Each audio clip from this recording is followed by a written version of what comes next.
Good morning, Black women. Good morning, friends. While you're worried about solo travel or bopping around the world for a while because of anti-Blackness and being mistreated in different places or because of language barriers, friends, the real dangers are lurking.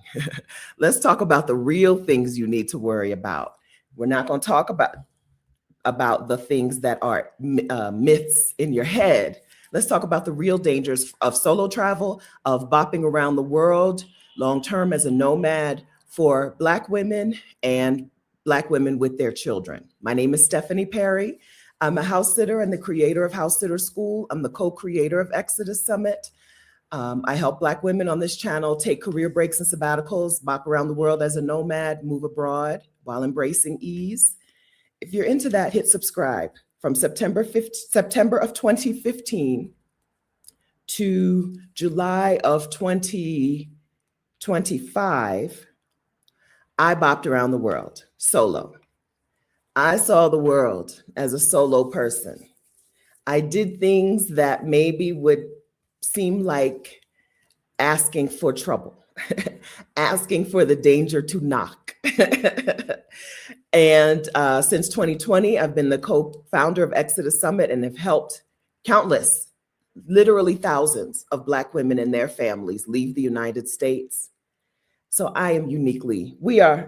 this community, we are uniquely qualified to talk about the real dangers of solo travel. Good morning. Did I tell you to subscribe to my channel? Because if you don't subscribe, you won't see me again, maybe. How sad would that be? And then turn on notifications, ring the notification bell. You'll be notified when I post a new video or when I go live with my friends. Hi, friends.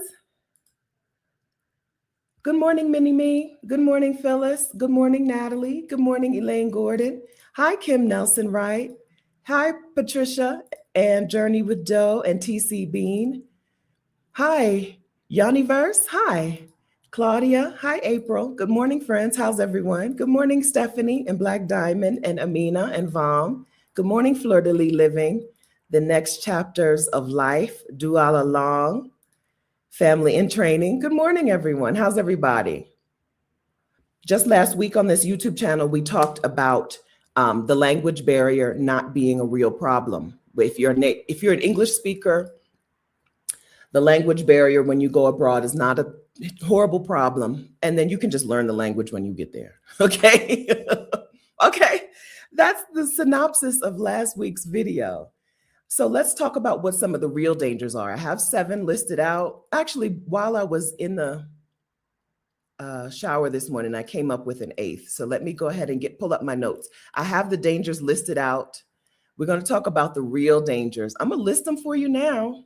Okay. The real dangers. Monkeys stealing your stuff. Your bank stealing your money. That's a real danger. Saying goodbye all the time. Falling in love with a food you'll never have again. You will look stupid a lot of the time.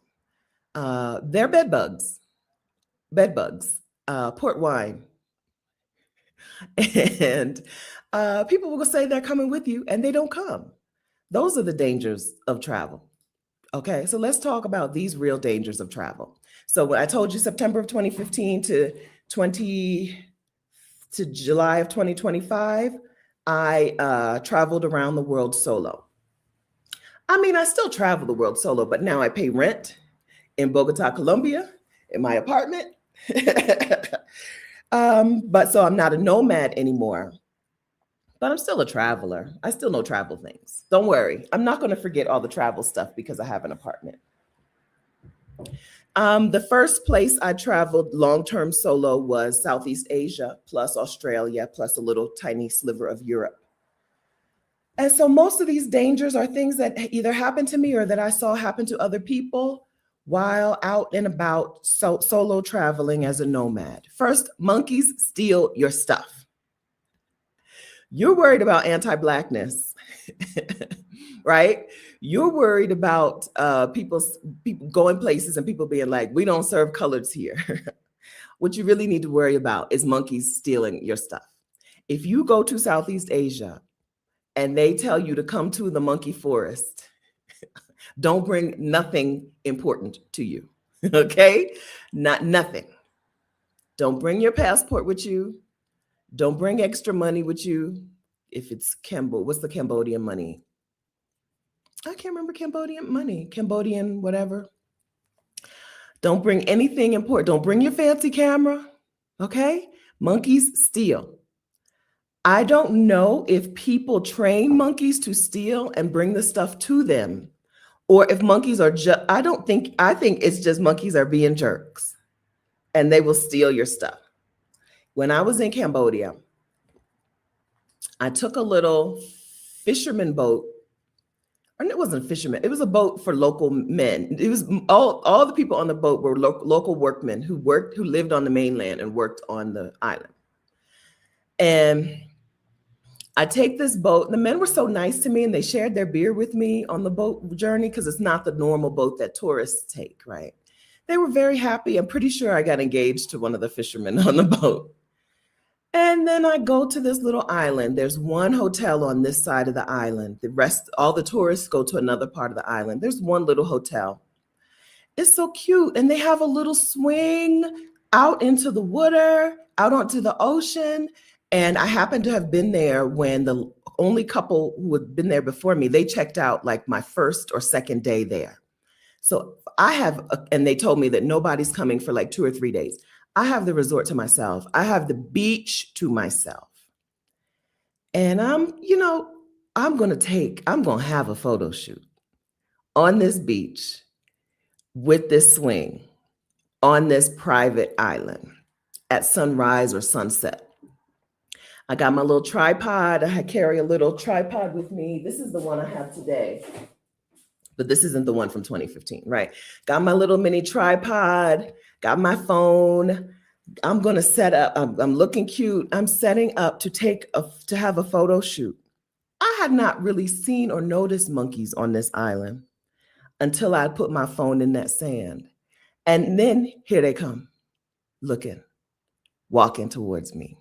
Monkeys wanting to steal my phone. I know that's what they're plotting and planning. Thankfully, they move slowly. I don't know why I've seen monkeys move real fast. I went to the monkey forest in Bali. I've seen monkeys move real fast, but these monkeys move slow. Looking at my phone. My phone is probably 20 feet away from me. I'm in the ocean, posing with my camera running, video, and they walking towards my phone. I gotta fight. I don't have to literally fight a monkey but I gotta race a monkey to get my phone because monkeys will steal your stuff. Okay, that is a real danger of being out in the world. In South Africa, I went to the Highlands National Park. Beautiful place. South Africa is a beautiful place to do a road trip. I like road trips. I'm a car road tripper. I'm a road trip person. I love road trips. I did a couple of beautiful road trips in South Africa. And I went to the Highlands National Park. I went there because they have like springbok and whatever the little deer are. That's their little deer. That's right. When you wake up in the morning and you go outside, that's what you see. I didn't prepare this by getting any pictures ready. But let's see if I type in Highland.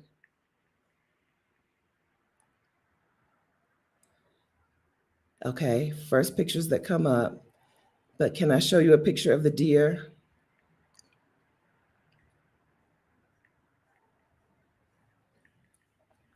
I'm going there because I've seen a couple of pictures on the internet, like literally a couple pictures of the Golden Gate Highlands National Park in South Africa. I've seen a couple of pictures. This is just me. And I'm going.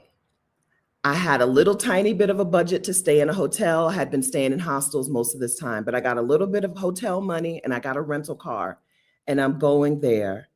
And when I get there, there's signs everywhere about the baboons. And what they say is lock your doors, lock your car doors, lock the sliding door in your hotel room, lock your doors. Baboons will come into your property and will act a fool. Lock you don't just close the door.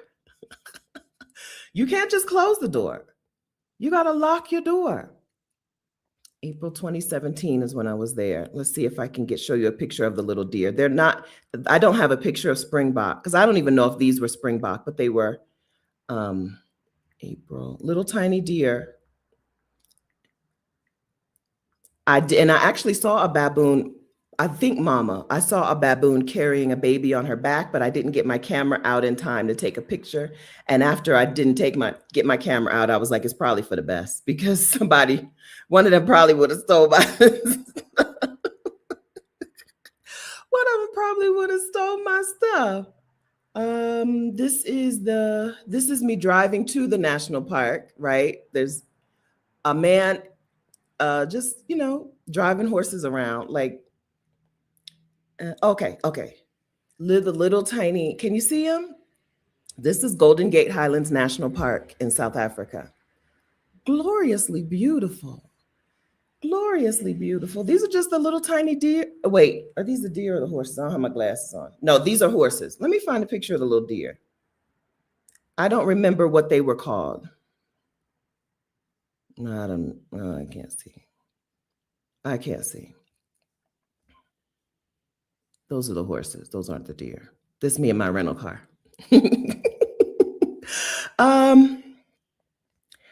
Baboons, monkeys, they will steal your stuff. Be more worried about that than you're worried about anti-Blackness. Okay? If you get somewhere and you get a bad vibe from the people, you could just pick up and go somewhere else.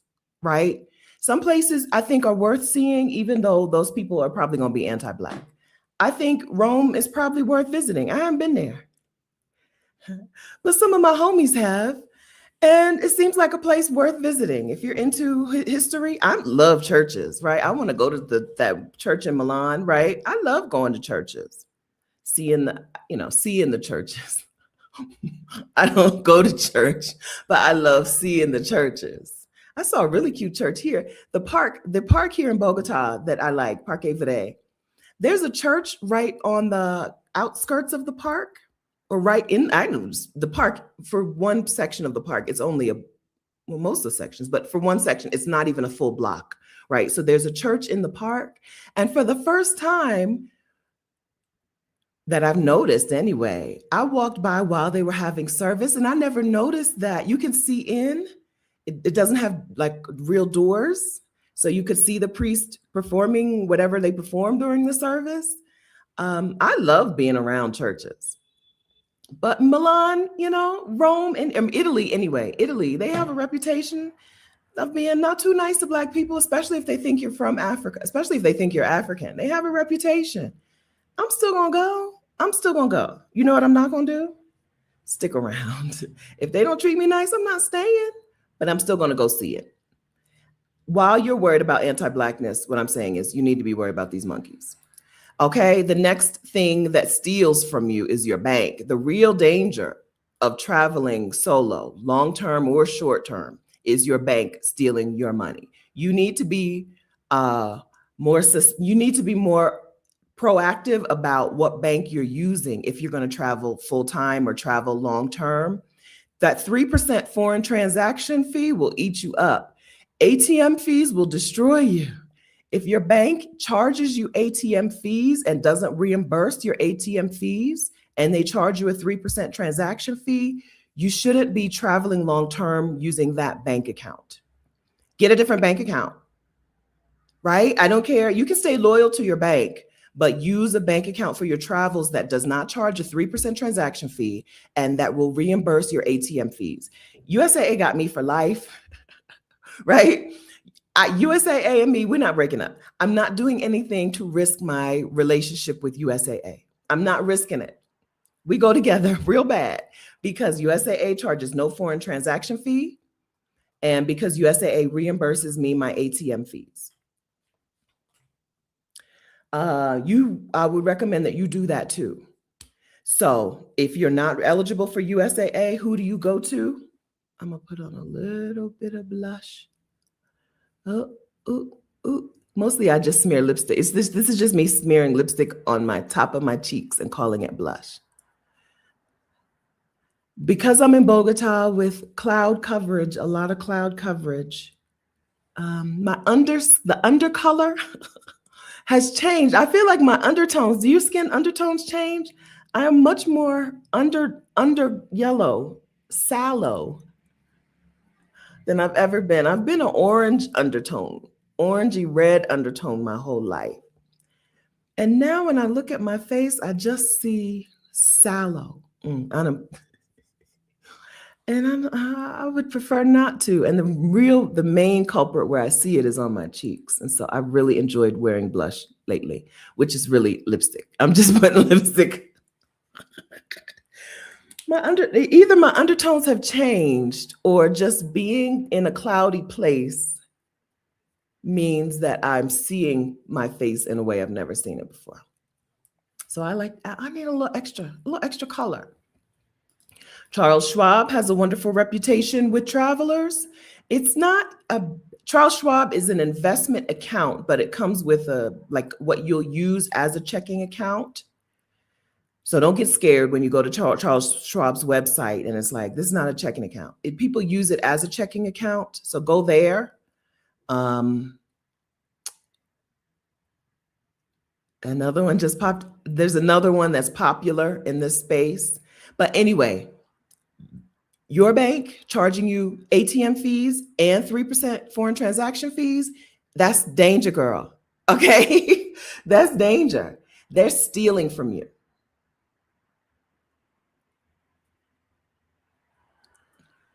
Also, your SIM card. This is not on my list, so my list is going to be longer than 7. We're on number 2. But also your SIM card, if you're paying extra to whoever is your phone provider, because you're out of the country, they're stealing from you. They can use someone else's cell phone towers. They use other people's cell phone towers. There's no reason for them to charge you exorbitant amounts of money because you're in another country in 2026. They're stealing from you. So what I do is so for a while I tried, or I still have, Google Fi SIM card. If you're traveling for less than 90 days, Google Fi is a decent choice. You can spend $20 or $30 a month and have service in 100 or whatever countries that they have. The problem is I'd be out of the United States for much more than 90 days at a time, and they cut me off. Once I go back to the United States, my service is reinstated. Once I leave the United States, they cut off my service. So then I'm Wi-Fi only. But Google Fi, if you want a SIM card that's going to work in a bunch of different countries, or nowadays there are newer Airlo. And there are a couple of international SIM cards that you can buy for a reasonable price. So you can, if you have you should have in 2026, I think, if you're going to travel significantly, you should have a dual SIM phone. You should have 2 SIM cards in your phone, because you probably want to keep your phone number, right? Every time, because speaking of banks, every time you do something in another country, they be like, this looks like fraud. Like, we texted you a number. You can't do anything until you reply to the text, right? So you need to keep your SIM card, and you probably want another SIM card. Here in Colombia, instead of having a multinational SIM card like Airlo, thank you for these friends, Airlo or Holafly or Saily, instead of me doing that, I just have a Colombian SIM card, Movistar. In Mexico, I know what I paid. In Mexico, I paid it's because it's called Amigo Sin Límite 200 is the plan, the cell phone plan. So I paid 200 pesos and I get enough Wi-Fi for the month. I mean, enough data for the month. Oh, shoot. Did I hang up on y'all? No. Okay. My windows are doing things. I was getting ready to try to convert 200 pesos. Convert 200 MXN to USD. $11.53. So I paid just last spring, this spring, I was in Mexico for a couple weeks, few weeks for Rashida's birthday and to get my permanent residency. And I paid $11.50 some cents for a full month of cell phone coverage, right? Data and whatever. You know what a cell phone data, you know what a SIM card does. Here in Bogota, I pay about that much, but I never remember. But it's about the same. It's under $20 for a full month of cell phone usage here. So I have a dual SIM phone. So I use the Bogota, the Colombian SIM card, and my Google Fi SIM card, so that whichever number you try to reach me at or you send a code to or whatever, I get it. So I think paying somebody like, who are a Sprint? Is Sprint still a cell phone company? AT&T, paying AT&T extra money to be out of the country, they're stealing from you. They're stealing from you. Just get another SIM card.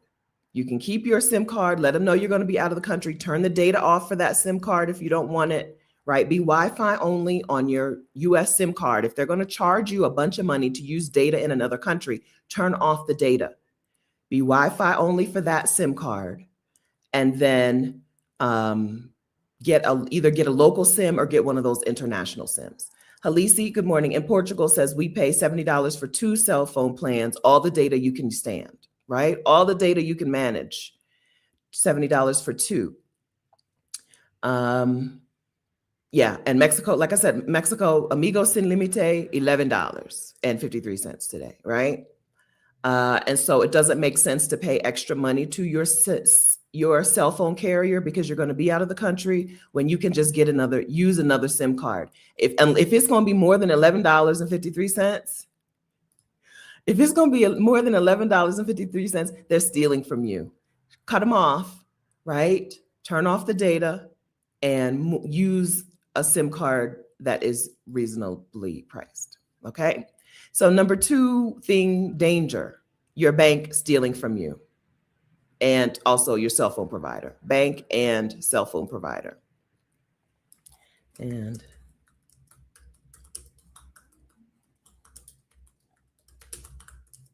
okay, number 3, danger. You're going to be saying goodbye to people all the time when you are a nomad. When you bop around the world, travel slowly, you're going to be saying goodbye to people all the time. You're going to meet people who are just delightful.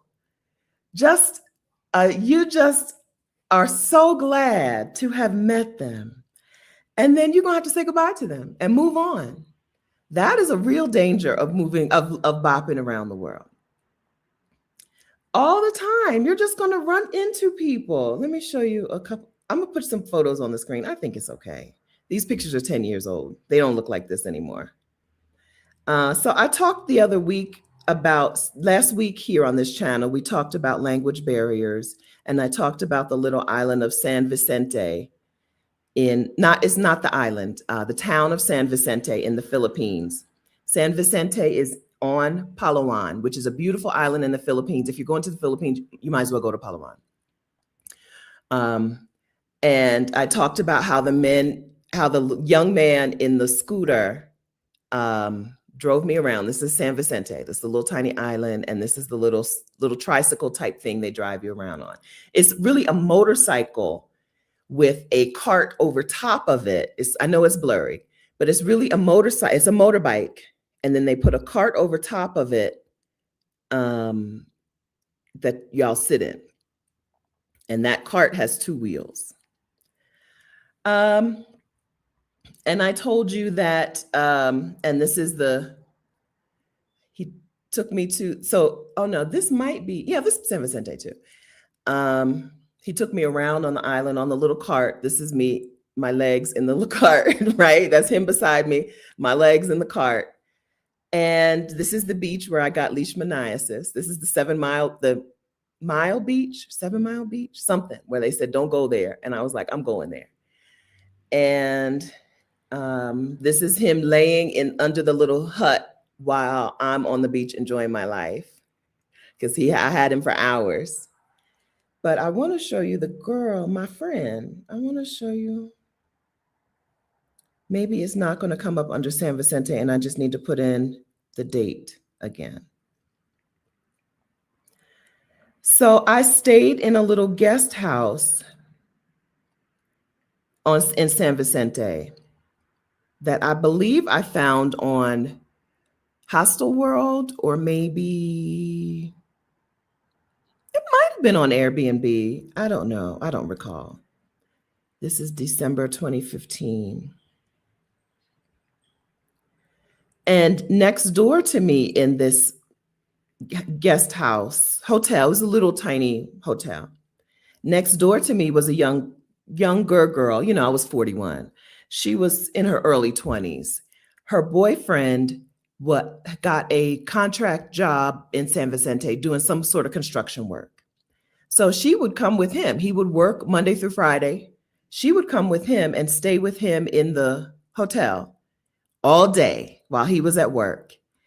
And then they would go back home to their island on the weekend. I must have stayed there for a couple of weeks. Oh, let's see. December 11th, I was there. What is this date? December 9th. Let's see. And then what's the last date? December 14th. No, that's not right. No, I'm still there here. December 18th. It's hard to say. It's hard to say how long I was there. I feel like it was a couple of weeks because I know that she was there and then she was gone on the weekend, maybe at least a week, so that I saw her there during the week and gone on the weekend. And she's my homegirl. I sat on the porch and was putting some little mini twists. You see, I'm putting a little itty bitty mini twists in my hair. And she came and she was like, "What you doing?" You know, Filipinos, they are some of the friendliest people. "What you doing? What you doing to your hair?" "I'm putting little teeny tiny twists." She said, "I'll do one. Let me do one." Right? Let me do one. Let me put this the twist she put in my hair. We hang out sometimes during the day. And then on the weekend, they're gone. Poof, they're gone. I don't remember her name. I'll never see her again in this world. But she was delightful. She was so kind to me and funny and fun. And boom, now she's gone. Not gone, right? But she went on home. This is the view from my room in the guest house, but I don't have a picture of the house, of the room, of my room. That's the outside. But I don't have any pictures of my room. It was very basic. I don't know if you can tell from the roof and stuff. It was very basic, but it was a beautiful view. You're always saying hello and goodbye to people. Now, the internet exists and you can connect with people and talk to them again, right? But you're always saying hello and goodbye. Then I went to a hostel, and this was the hostel manager. He was very fun, as you can see. He managed the hostel, and he took me and Claire from the Netherlands. He took us on a nice little not road trip, a little trek in the woods. And he's the one that took the most famous picture of me that exists in the world. He took these pictures of us. This is me, but Claire, he took pictures of me and Claire that day. So we both have this photo of ourselves. This is still Palawan, but this is Nakpan Beach, El Nido. This is El Nido. He took these pictures of us. I don't remember his name. And then he took us into the waterfall. And then he took us here and took these pictures of us. When I had my original camera, oh, we posed down. He taught me. We posed down. I see. Not you. Not y'all posing. We posed down. He was like, "Now do this." Let me tell you, the people in the Philippines. I'm not joking when I'm telling you that they are top tier people. You're not going to find people you like better than people in the Philippines. There are other people that you will also like. There's top tier, not the only, right? Top tier. But top tier people. I mean, we had a time.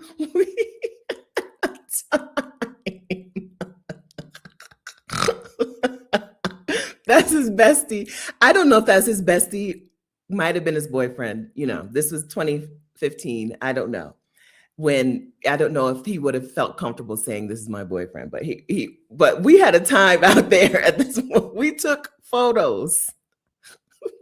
We took the pics. When I tell you they are top tier people, I mean they're top tier people, which is why last week I said, stop worrying about language barriers. It's 2026. You have technology.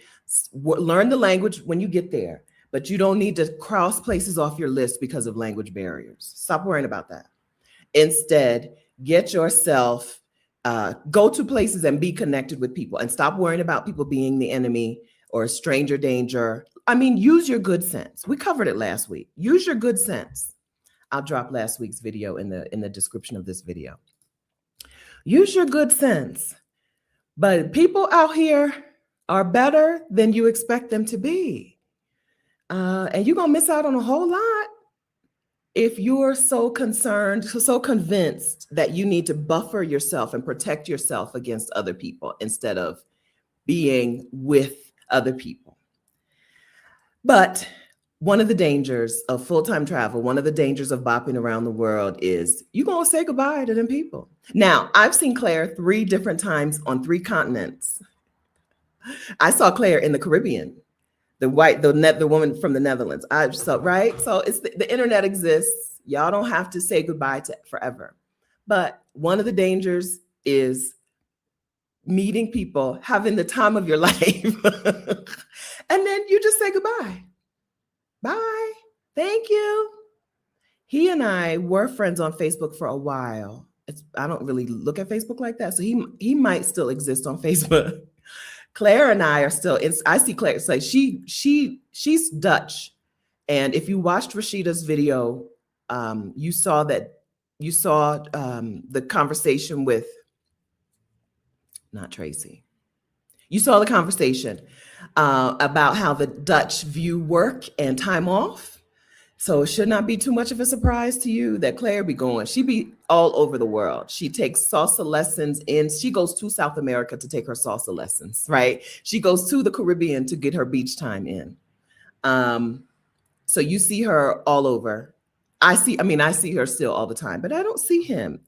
I feel like the bestie's name was Raphael, but I don't remember his name. He was delightful.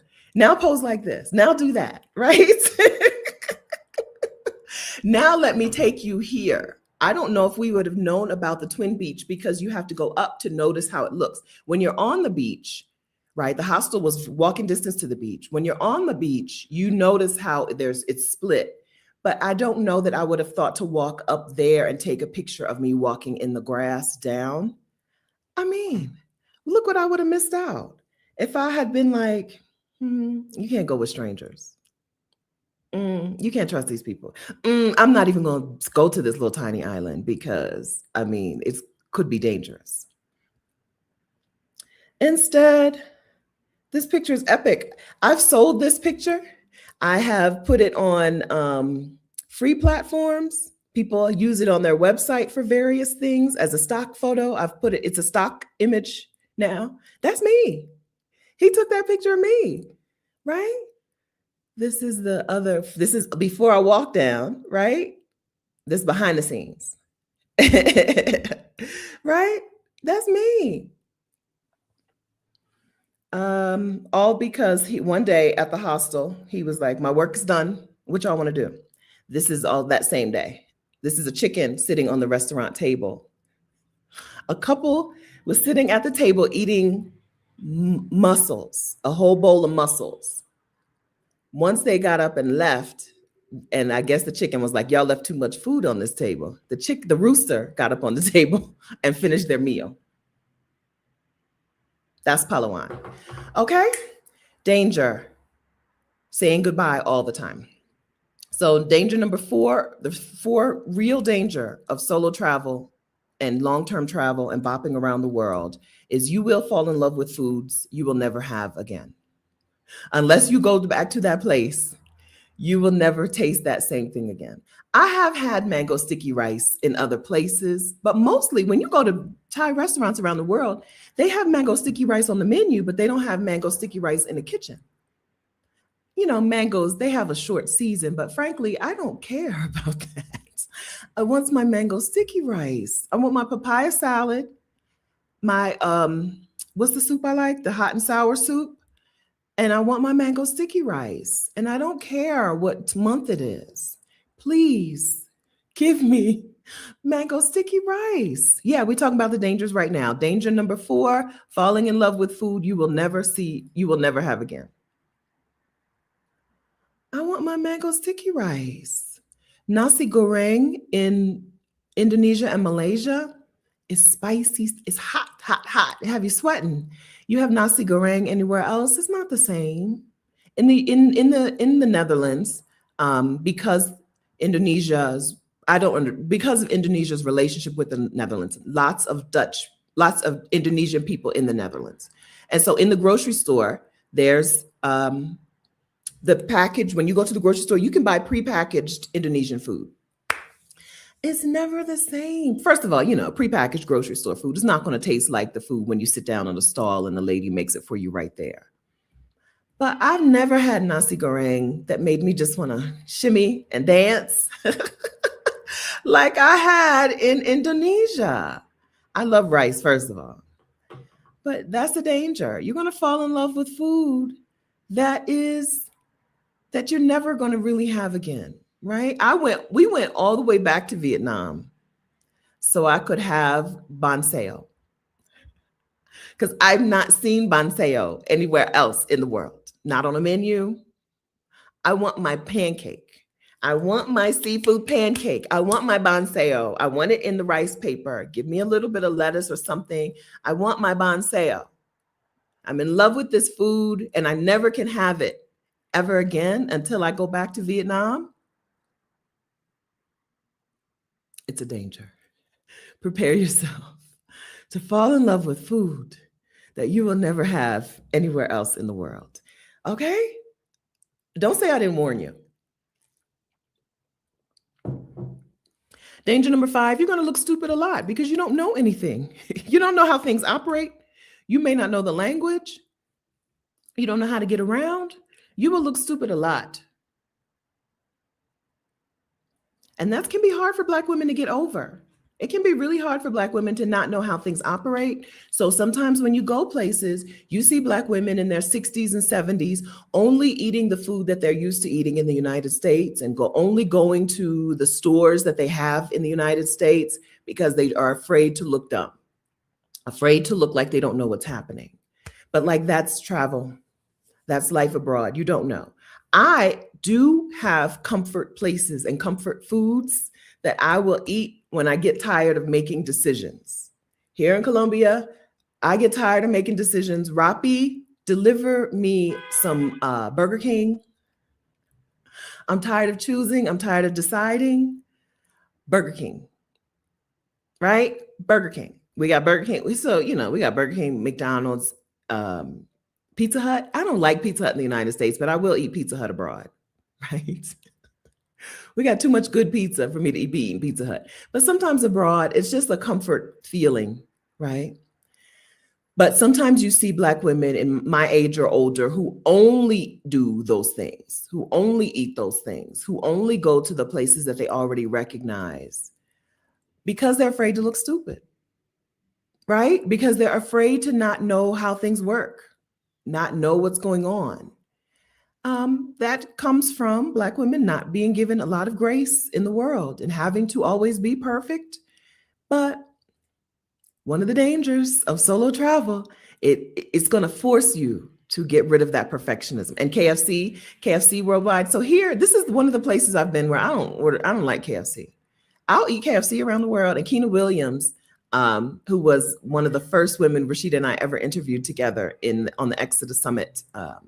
Well, it wasn't even Exodus Summit didn't even exist. Rashida and I interviewed Keena Williams before Exodus Summit even existed back in 2019. And she's the person I know. What I know about Keena is she believes in eating KFC around the world. We're going to compare and contrast. Who does this? Who does that? How does this taste? What do they have on the menu that y'all don't have? Right here, KFC comes with arepas, right? I don't care for arepas. Okay, don't tell Colombians this, but I don't like arepas. But it comes here KFC, you get some arepas in there, but they don't season it. Where are the 11 herbs and spices? KFC, where the 11 herbs and spices? I know I remember saying it was good in South Africa, but I can't remember. It was probably Johannesburg. I can't remember where in South Africa, but it was probably Johannesburg. I remember being like, this is good KFC. This is good KFC. I don't remember Costa Rica KFC. I don't remember. I know I ate it. I'm sure I did, but I don't remember where it fell on the comparison. And I think in Curacao, I enjoyed the KFC.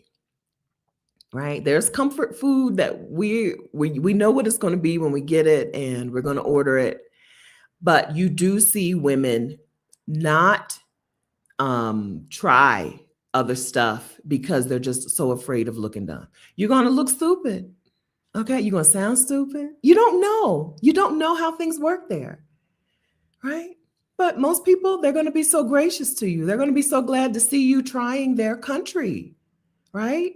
Trying things. How are you in South Africa? So in a lot of the world, the most common greeting I would receive is, where is your spouse? Where is your partner? Where is your boyfriend? Where is your companion? In the Philippines, it was always, where is your companion? That is a common greeting when you're a solo traveling woman. Now, when you say I don't have one, women will always be like, good for you.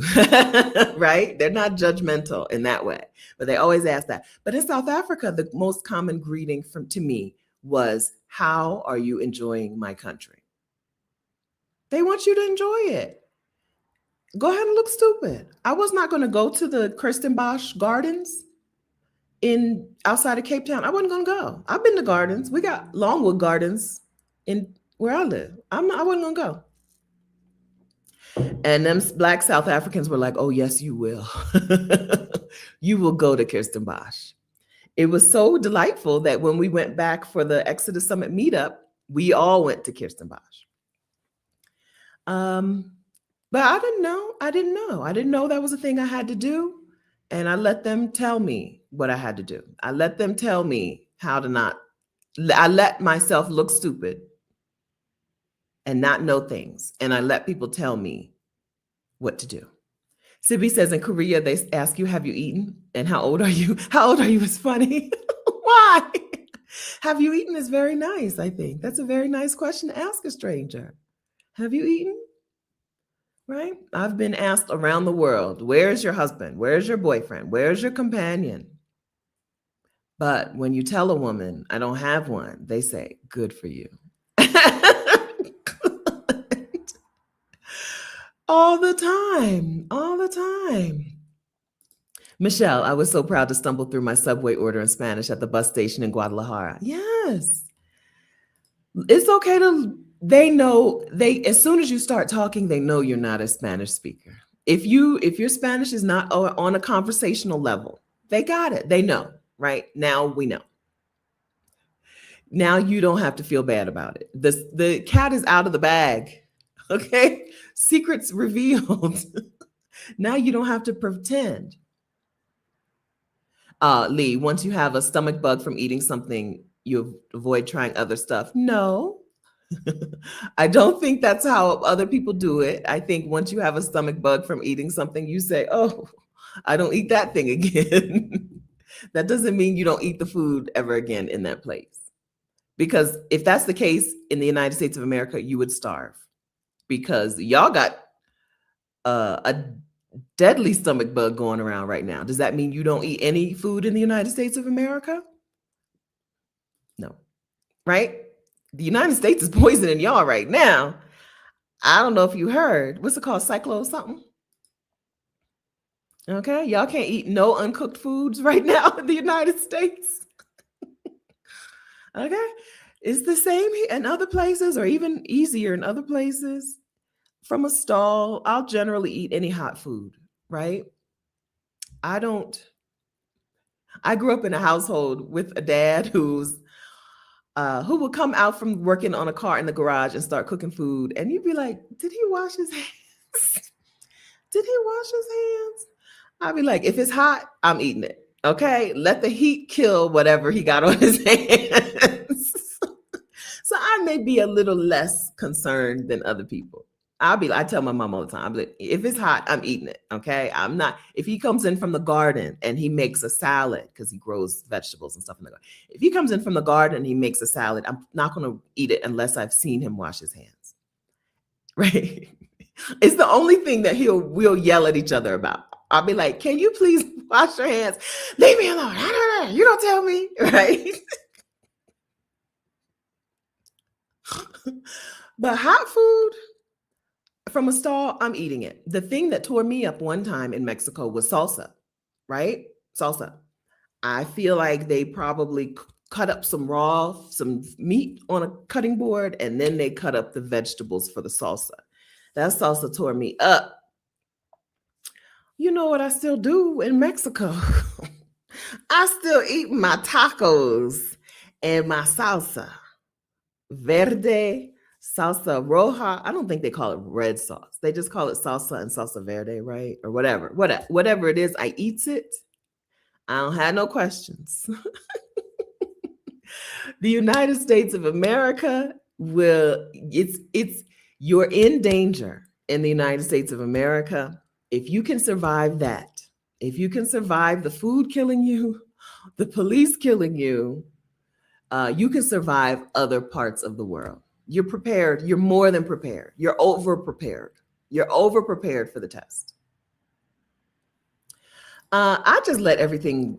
So what did I feel like I did go to the pharmacy and tell the pharmacist. So in other parts of the world, especially in Latin America, I don't remember this in Asia, but probably. But in Latin America, you go to the pharmacist, you go to the pharmacy, you tell the pharmacist what's going on, and they give you the medications. So I'm pretty sure I did, but I think it was just like Imodium or something to stop. Diarrhea. I remember being in Tequila. I was in the town of Tequila in Mexico, outside of Guadalajara. And I think I kind of let it run its course. And then when I got over it, when I was like, this is enough of this, then I went to the pharmacist and they gave me some equivalent of Imodium, nothing special. And I don't travel with activated charcoal, but I probably should. It's a thing that I know other people do. It's a thing.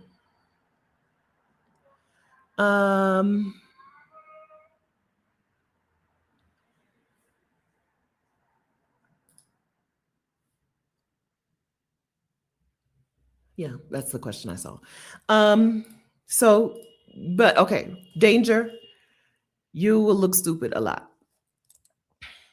I hope that can heal some of your perfectionism, right? I don't know what's happening. I don't know what's going on. I got to rely on other people to help me. It's a really helpful thing about travel. Number 6, bed bugs. So I stayed in hostels that first year when I traveled around most of the time. My budget for accommodation in 2015 was $16 a day. $16 a day was my accommodation budget. I had $1,200 for the month, and 16 times 30 is, I used to know this number. 16 times 30 is 480. $480 was my accommodation budget for the month. So a lot of the times I stayed in dorm rooms, in hostels. Now in Vietnam, for $180, I got a whole room in a guest house. In Chiang Mai, Thailand, for $480, I got an apartment, a full apartment, a 1-bedroom apartment for $480. And in Vietnam, for $16 a night, I could also often get a regular hotel room instead of a bed in a hostel. But for a lot of places, I stayed in hostels.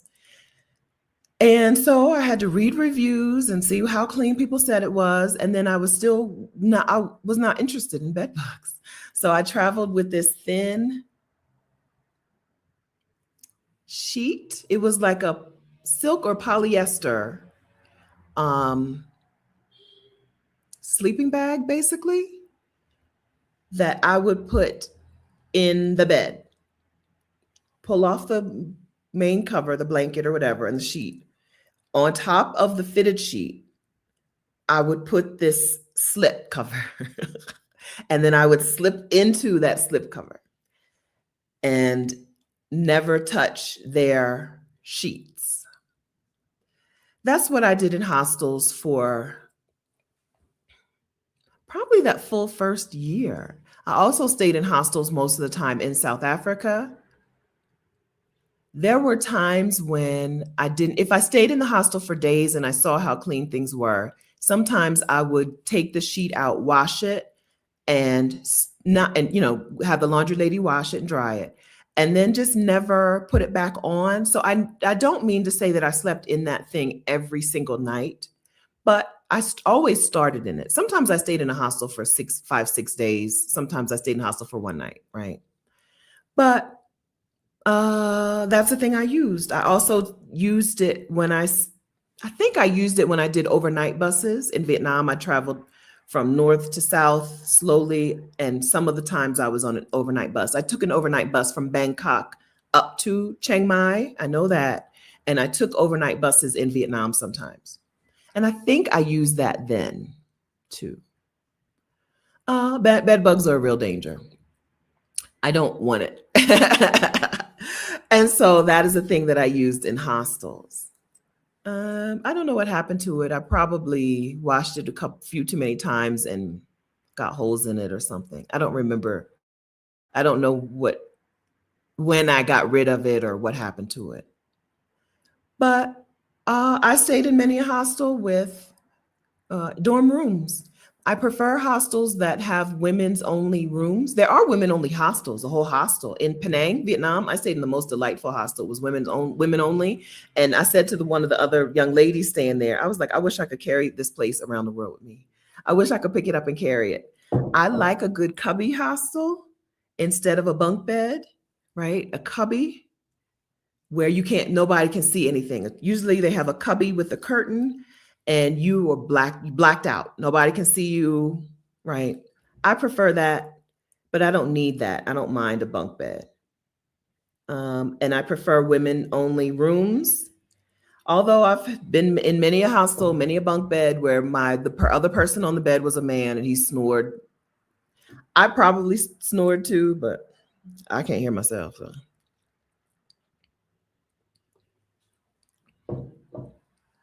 Yeah, and Coco, women's only dorms are not always the cleanest. I prefer a hostel. What I learned is I prefer if we're talking a shared, because there are hostels where you can get a private room, but if we're talking about shared spaces, I prefer the bathroom to be outside in the hallway. Some of these hostels have the bathroom inside of the room. The room has bunk beds and a bathroom, and I find them not to be cleaned as often. A hallway bathroom, they probably have somebody who comes and cleans it several times a day. In the room, it's probably cleaned once a day, and if you miss that, you miss it. So you don't have to watch my videos. If you're aware that this is my style of video and you don't like my style of video, you don't have to watch it. Set yourself free from hating being here. Exercise agency in your life. Decide that you are in charge of your life and do the things that bring you joy and opt out of the things that you don't want. Set yourself free. You don't have to be here. I promise you. I didn't ask you for constructive criticism.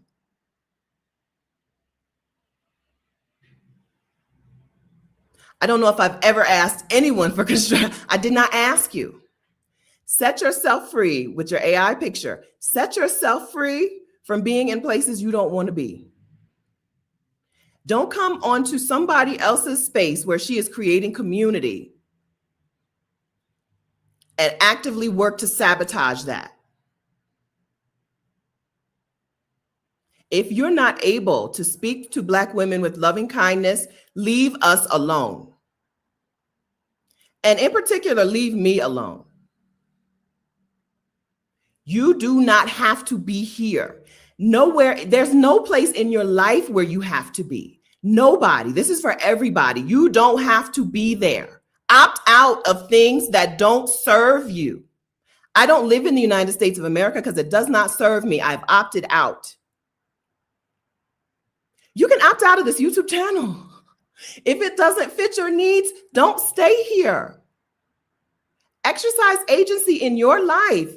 Be free. This bothers me. If you don't know, it's one of the only comments or critiques on my channel that really upsets me, because that means that you think you're stuck in places where you could just open the door and go. This is a bigger problem. The problem is not the YouTube channel. The problem is the thought that you don't have agency over your life. When I know that you do. I know you do. I know you do. If you think you have to stay someplace that's not serving you, fix that problem. And then also, you're welcome to leave. You can exit. The X button. I know it's close. It's close by. Okay? No. Maybe my approach in words is too direct. That wasn't direct. That was mean. Direct is, I don't like Colombian food. That wasn't direct because I didn't ask you for feedback. That's not direct. Learn the difference. Loving kindness, it's one word. Google it. Loving kindness is one word. You can Google it. If you're not capable of approaching Black women and speaking to Black women with loving kindness, you should not, don't be here. This is not the place. But that wasn't too direct. That's not direct. Learn the difference between direct and rude. Don't be rude to Black women. We're the best people. There are people who will be like, oh, Black women don't this, Black women don't that, Black women, they don't like me. Are you rude? That was rude. I'm telling stories here, right? I'm telling stories. That's what there's nobody who my YouTube videos are 2 and 3 hours long. And your comment lets me know that you know that. This is not your first rodeo. You know that. That's my style, right? I don't want community with Black women who don't know how to be in community with Black women. There is a misconception that I am for all Black women. I'm not Issa Rae.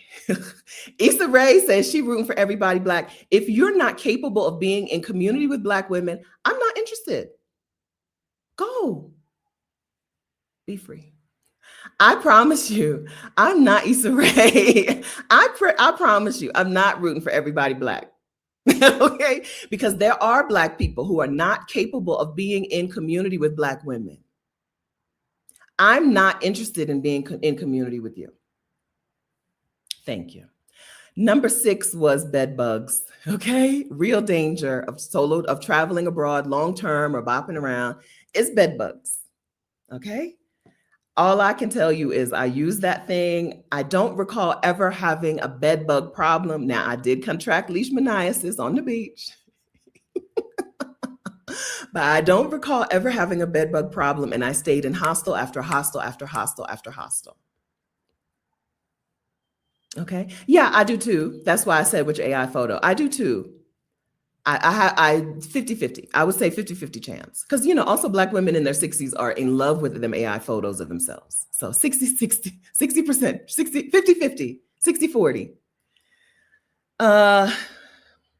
Tori is a therapist. And Tori says, one should always ask permission before offering advice. Inside of the Exodus ASAP membership,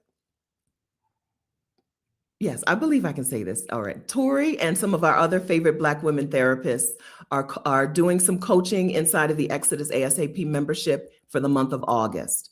If the thing in the way of your peace out protocol, right? If the thing in the way of your move abroad plan is mindset, fear, mental barriers, anxiety, stress, worry, If that is a thing that you need to contend with to be able to make your exodus, right? Then please join us in the Exodus ASAP membership for the month of August. Some of our favorite Black women therapists are coming in to help. Rashida said, I cannot call it therapy. Okay, they're not coming in to do therapy, but Tori and some of our faves are coming in to help. We can talk about the logistics all day. I can talk to you about banks, ATM fees, SIM cards, right?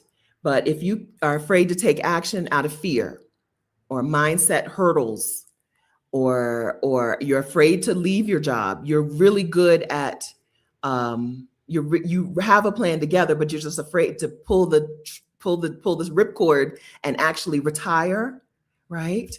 The women are coming in some of our favorite Black women therapists in our community are coming in to help you.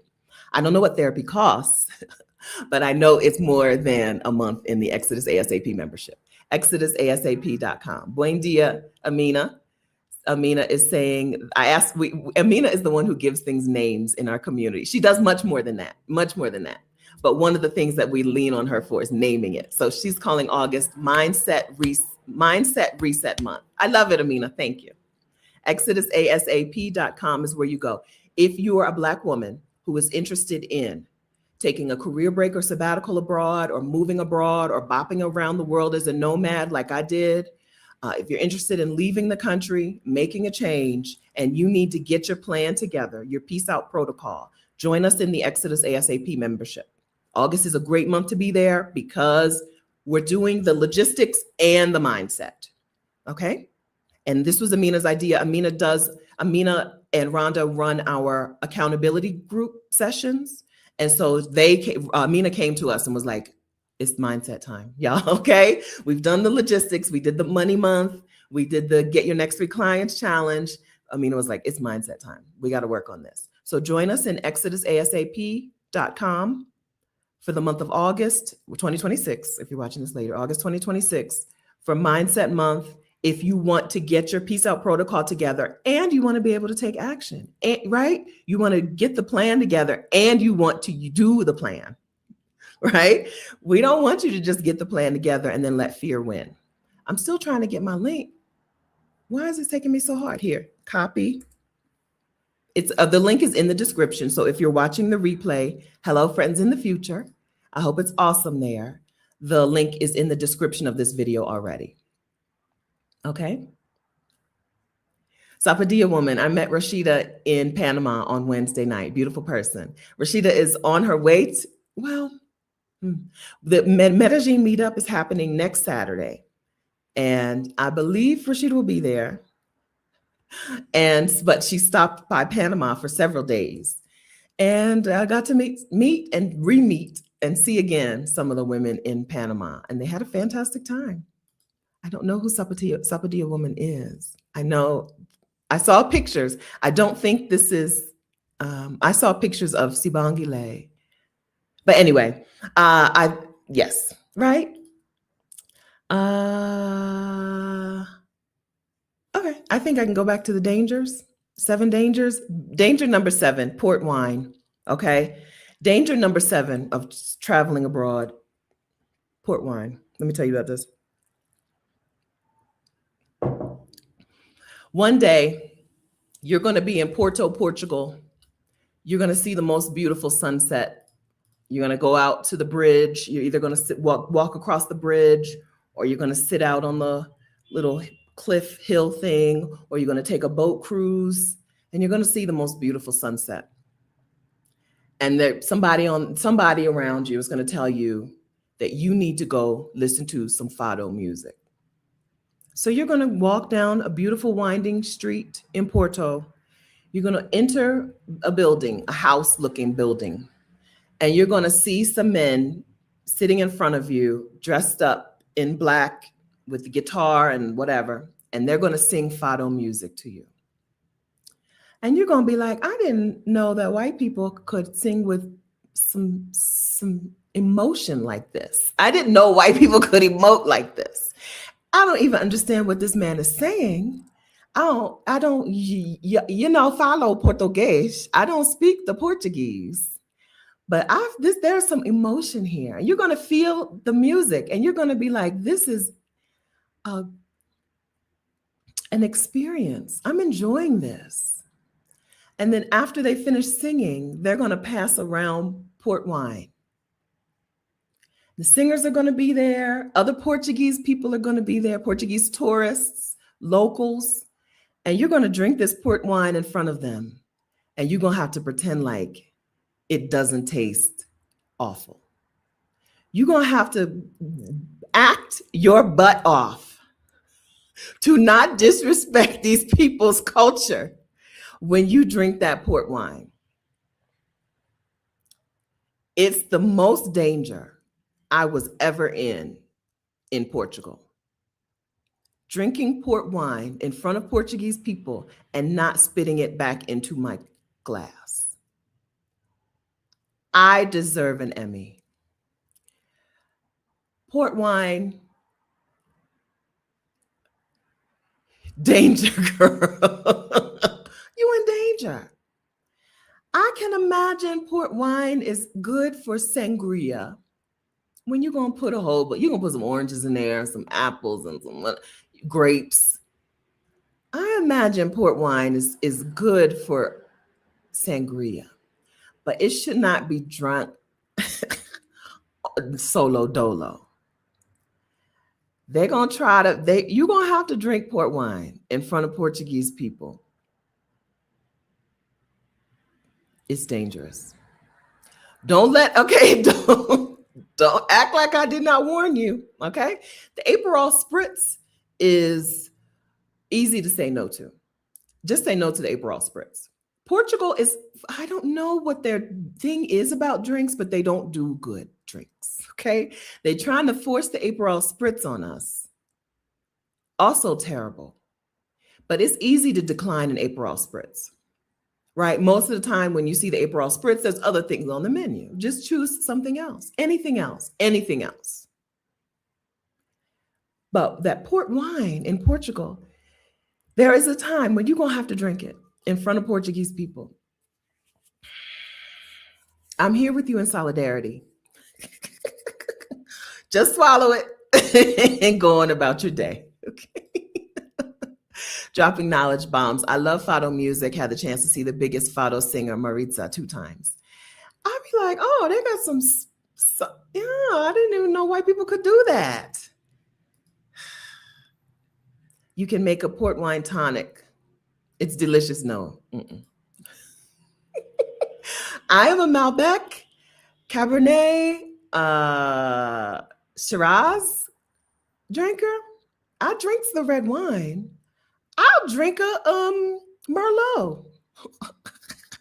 I'll drink a Merlot. I don't buy a Merlot, but if that's the red wine you have on hand, I'll drink a Merlot. But that port, no, you don't. Clue Drasha says, I like the taste of port. I tasted it years ago. Oh, reminds me of rum sorrel. Possibly. Okay. It's not wine. It doesn't remind you of any wine, but it might remind you of another drink. You're going to have to drink it at some point in front of Portuguese people and not disrespect their entire culture. Danger. Okay? I warned you. Just prepare yourself. Just prepare yourself, okay? It's one of the things I never believe. When people say they like the Aperol Spritz, I don't believe you. You don't like it. You drink it because it's everywhere, but you don't like it. I don't believe you. You don't like port wine. I don't believe you. I never believe you.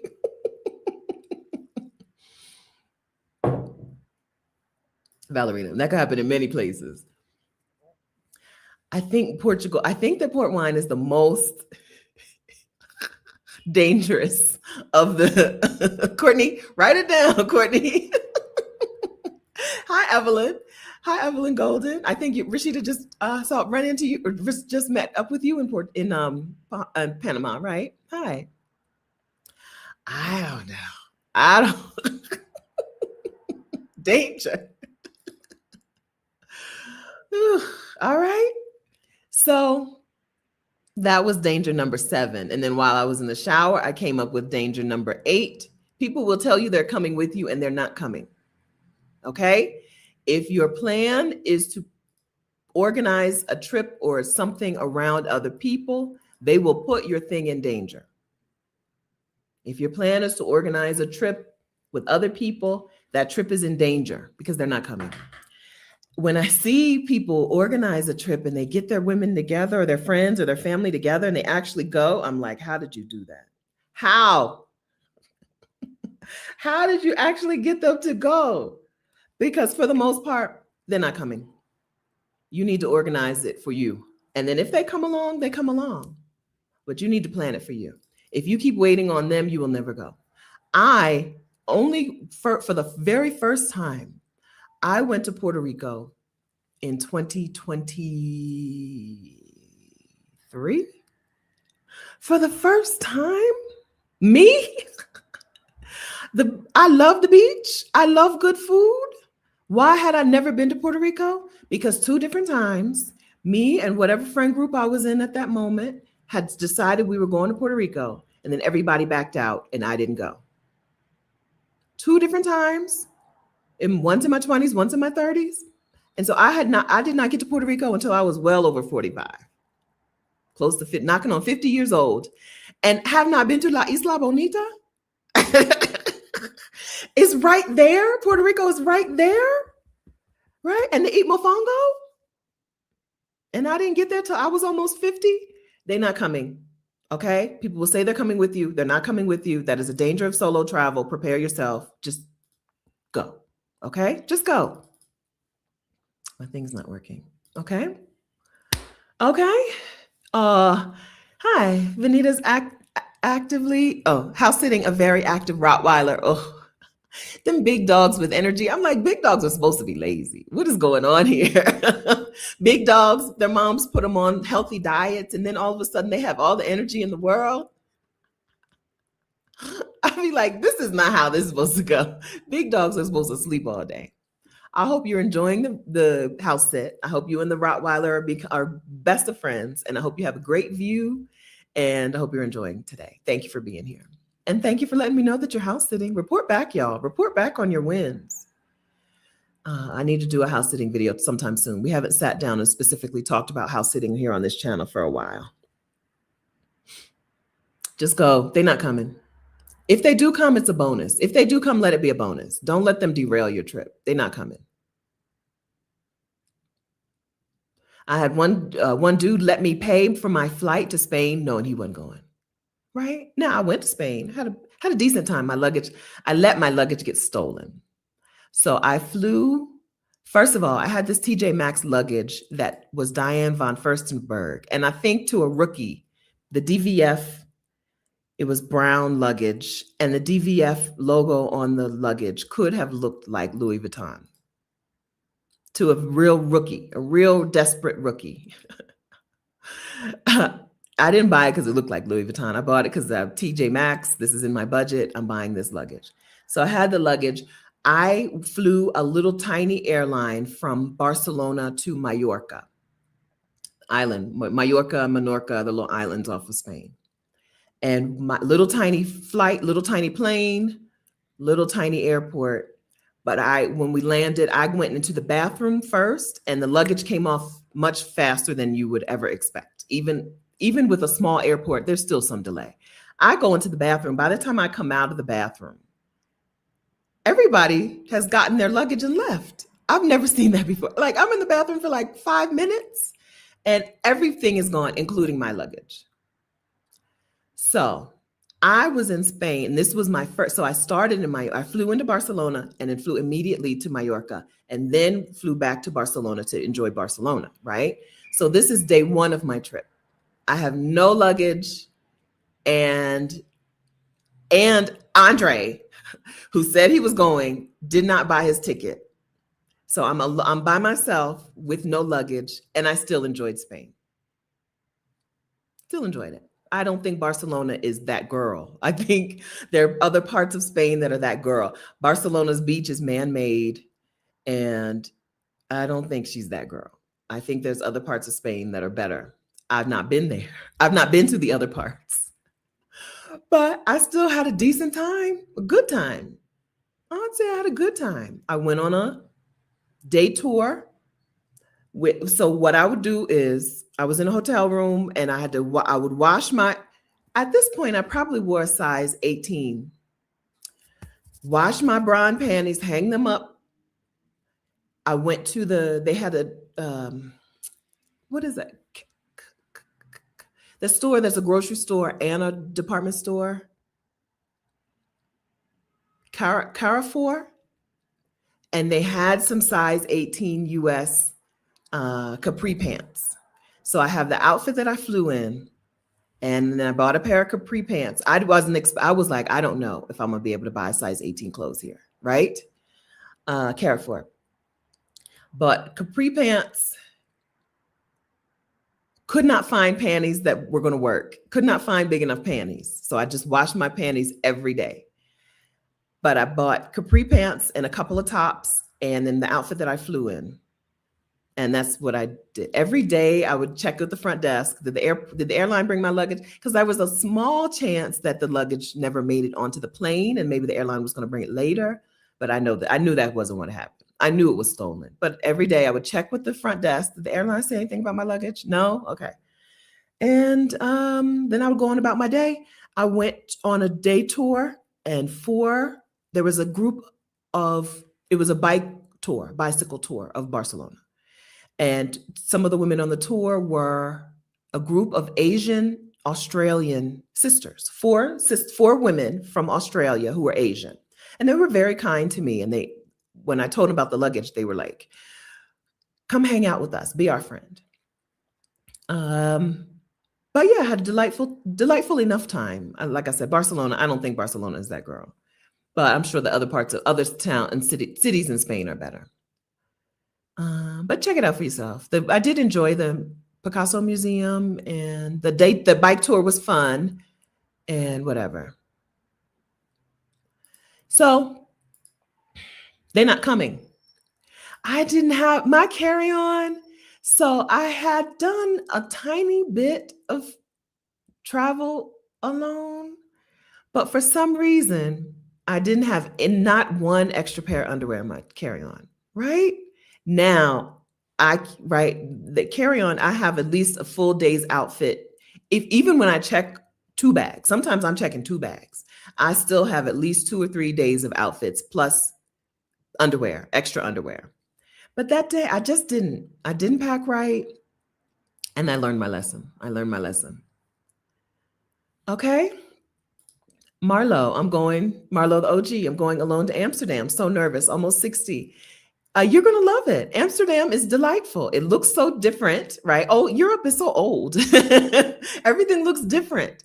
It's a watery place where there's canals and water and stuff, and everybody's riding bicycles. Everything is it's different. Dutch people bake. If you eat baked goods, you'll have a grand time. Whatever baked good you see, eat it, right? The little stroopwafel, Monique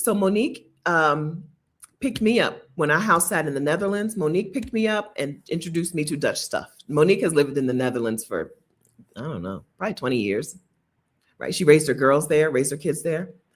So she introduced me to some things. The little stroopwafel, they make it on the street. So you've seen the stroopwafel like in TJ Maxx, but the fresh hot one on the street, eat it.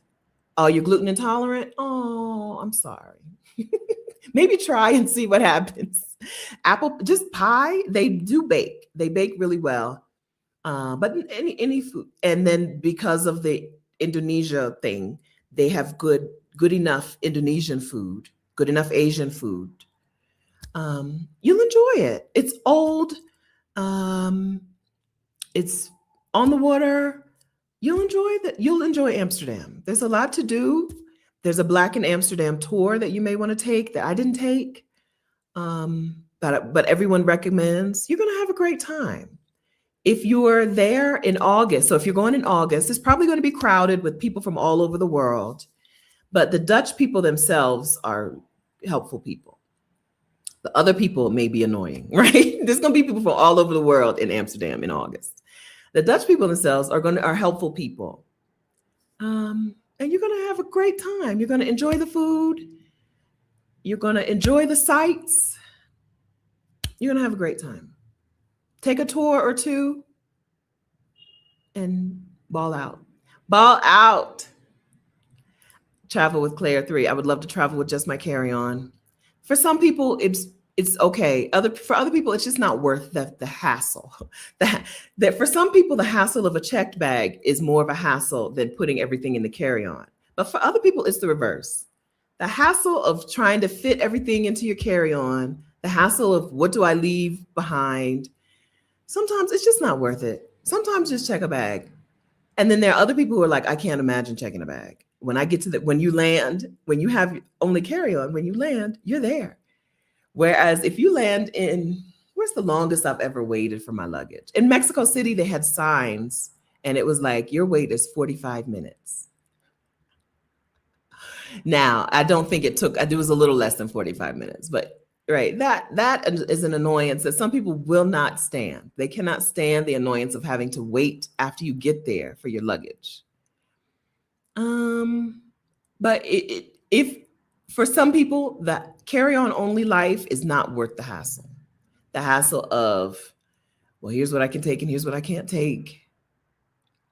I have not been smaller than a size 16 in my 40s since I was size 10 at what, 37? Yeah, in my 40s and 50s. I have not been smaller than, I've been a 16 to 20. I'm not packing all my stuff in carry-on. And I wear a size 10 shoe. I'm not even gonna hassle. I'm not even gonna try it. Right? My bras alone takes too much space. I'm not doing it. I'm not putting myself through the hassle of trying to travel carry-on only. Live your life. Give yourself permission to travel in a way that feels good to you.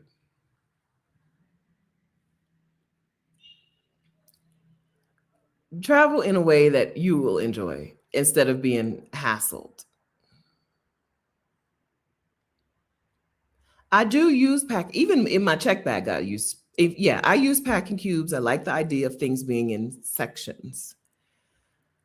But there are people for whom it's just not going to work, right? It's not going to work either because my clothes are too big for carry-on only, or because you just aren't that kind of person. You want options, or for whatever reason, or you want to carry full-size liquid, whatever. You want to carry your full bottle of perfume, or you want to come back with maple syrup. For me, it's like, I know I want to buy some maple syrup where I go. Although I've stocked up on maple syrup. I've been gifted maple syrup, and I went ahead and renewed my Price Smart membership. So I'm good with maple syrup now. But like Aveeno body oil, you can't buy Aveeno body oil in Colombia. If I go to Delaware, I'm coming back with a bottle or two of Aveeno body oil, and I'm checking a bag. Okay. I'm doing it. And again, there are people for whom the idea of checking a bag sounds horrible. Travel in a way that works for you. We don't need to keep squeezing ourselves into boxes. Be you. And opt out of the other stuff. Opt out of the things that don't serve you. Opt out. I promise, you can just opt out of things. You can be like, no, I don't do that. I don't do that. When people be like, oh, you should travel with just carry-on, you'd be like, no, I don't do that. Or when people be like, you should check a bag, say, I don't do that. Opt out. You can opt out. I promise. You can opt out. A lot of things in life. You cannot opt out of death and taxes. Only thing you got to do, only thing you got to do is stay black and die. The other stuff, you can opt out of it. You can opt out. I promise. You can opt out.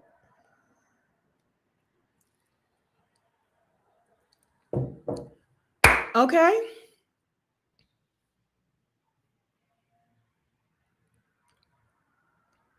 Yes, and then in Europe and in Asia, what an American airline would call a carry-on size bag, some of them will call a checked size bag.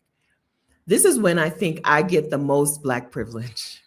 Serious about this. I'm not kidding. In airports, I feel like I get Black privilege and I get away with things that other people do not. One of them is having my carry-on is wait, no, my previous carry-on was expandable. Once you expand it, it's not carry-on size for any airline. But sometimes I would stuff it and expand it, and nobody ever said nothing. They very rarely say boo to me. I will see them. Sometimes I forget, and I have my purse on my body, and I have my carry-on and my personal item. My purse is supposed to go inside of my backpack. But sometimes I forget. So I have my purse and my carry-on and my personal item. And I see them stop the woman in front of me and say, you got either put your purse in the carry in there or check one of these bags. And they never say boo to me. I feel like airports is where I get Black privilege around the world. Around the world. I know some women in this community have had some bad airport experiences. For the most part, me and my luggage, they be like, do what you want.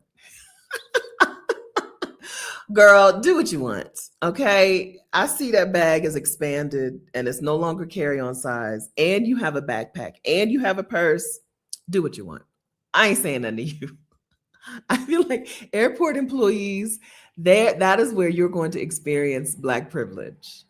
I've had people stop and pull me out of lines and move me into smaller lines. In flying into the Caribbean, when you fly with your US passport, they will stop you. They stop me. Where have I flown into? I feel like it was done in Bermuda and Curacao. And where else would I have flown into the Caribbean? Maybe Puerto Rico. No, Puerto Rico, you don't need a passport. Bermuda, Curacao, instead of having to stand in line with all the other tourists, they come and get me and pull me over to the local line where there's fewer people and it moves faster. Every time I fly into the Caribbean, them Black women in the airport, they'd be like, no, you come over here. And I'd be like, I don't want to mess things up. So I'd be like, show them my passport. And they'd be like, I know, come over here. I'd be like, but I'm a US passport. I don't care. You come with us. Okay. You one of us for the next 15 minutes. That is when I feel Black privilege inside of airports. At JFK Airport, I've done a couple of dumb things at JFK Airport. And one time I was just late checking into the Emirates flight. I think we flew out of JFK, right, Mom? I've had airport workers be like, let me help you. Let me help you. That's when I get Black privilege. But yes, too, some carry-on items, some bags that are carry-on size for US airlines are not carry-on size for Europe and Asia. Listen, I accept it. I accept that. Yes. V. Wolford, I love the way I was treated in the Caribbean. Yes, this is why, even if it's not as budget priced as some other places in the world, this is why women in our community love the Caribbean. Rashida or I just interviewed on the Exodus Summit YouTube channel. We just posted a video yesterday. I know your name.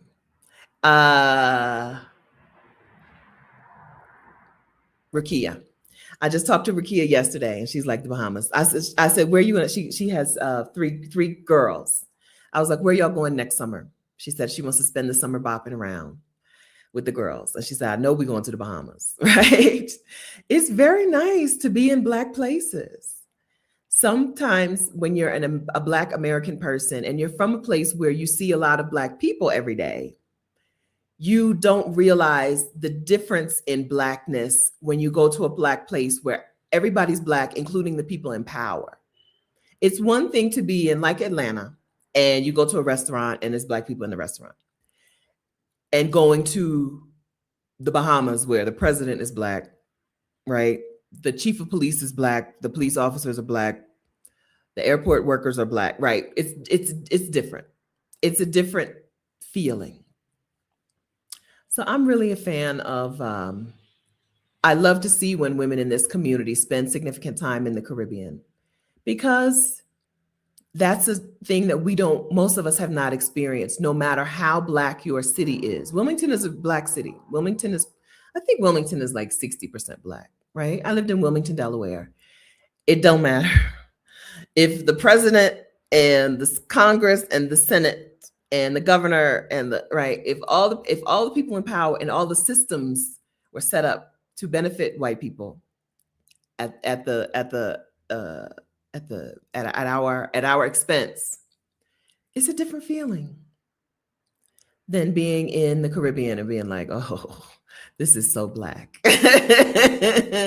So black. Or Letta says, the Bahamas changed my world. Yeah, it's really a different experience. And so there are women in our community who are actively moving back there. I would say Jamaica is probably one of the more popular locations because a lot of Jamaicans are repatriating to Jamaica. But also, Barbados is probably the next most popular island in the Caribbean. Curacao, I think, is underrepresented. It's different. It's still a Dutch island. And for the Caribbean, you need a car. It's strange. It's a little strange, but it is financially more doable than a lot of other Caribbean islands. Turks and Caicos, I don't know how you live there. I really sincerely, I don't know how you live there.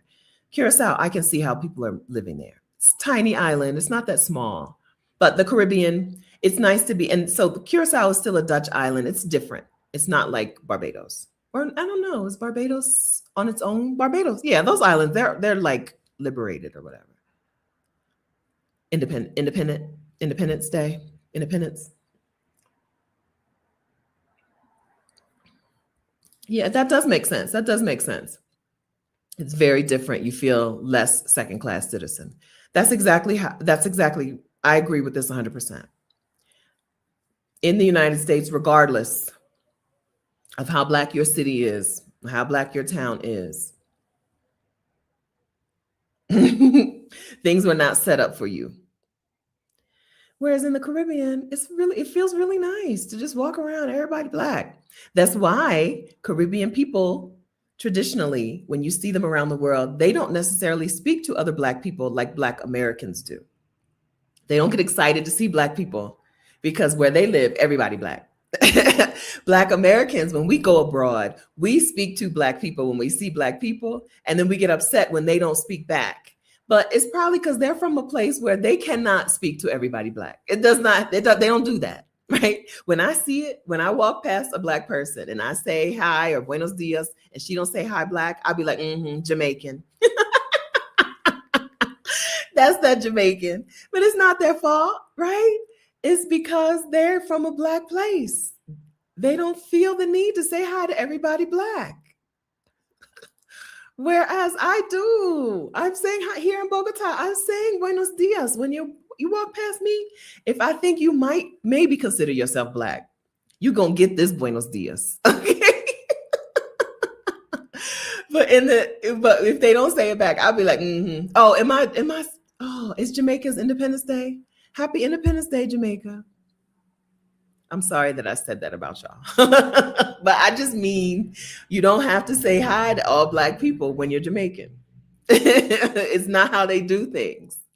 I always be like, Jamaican.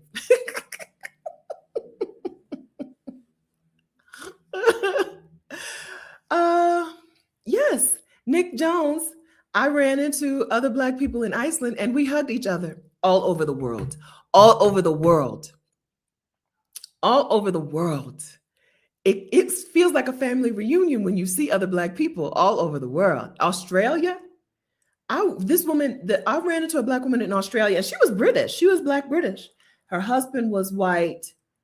I don't remember if there were kids with them. Child, she didn't want to let me go. She did not want to go back to hanging out with her husband.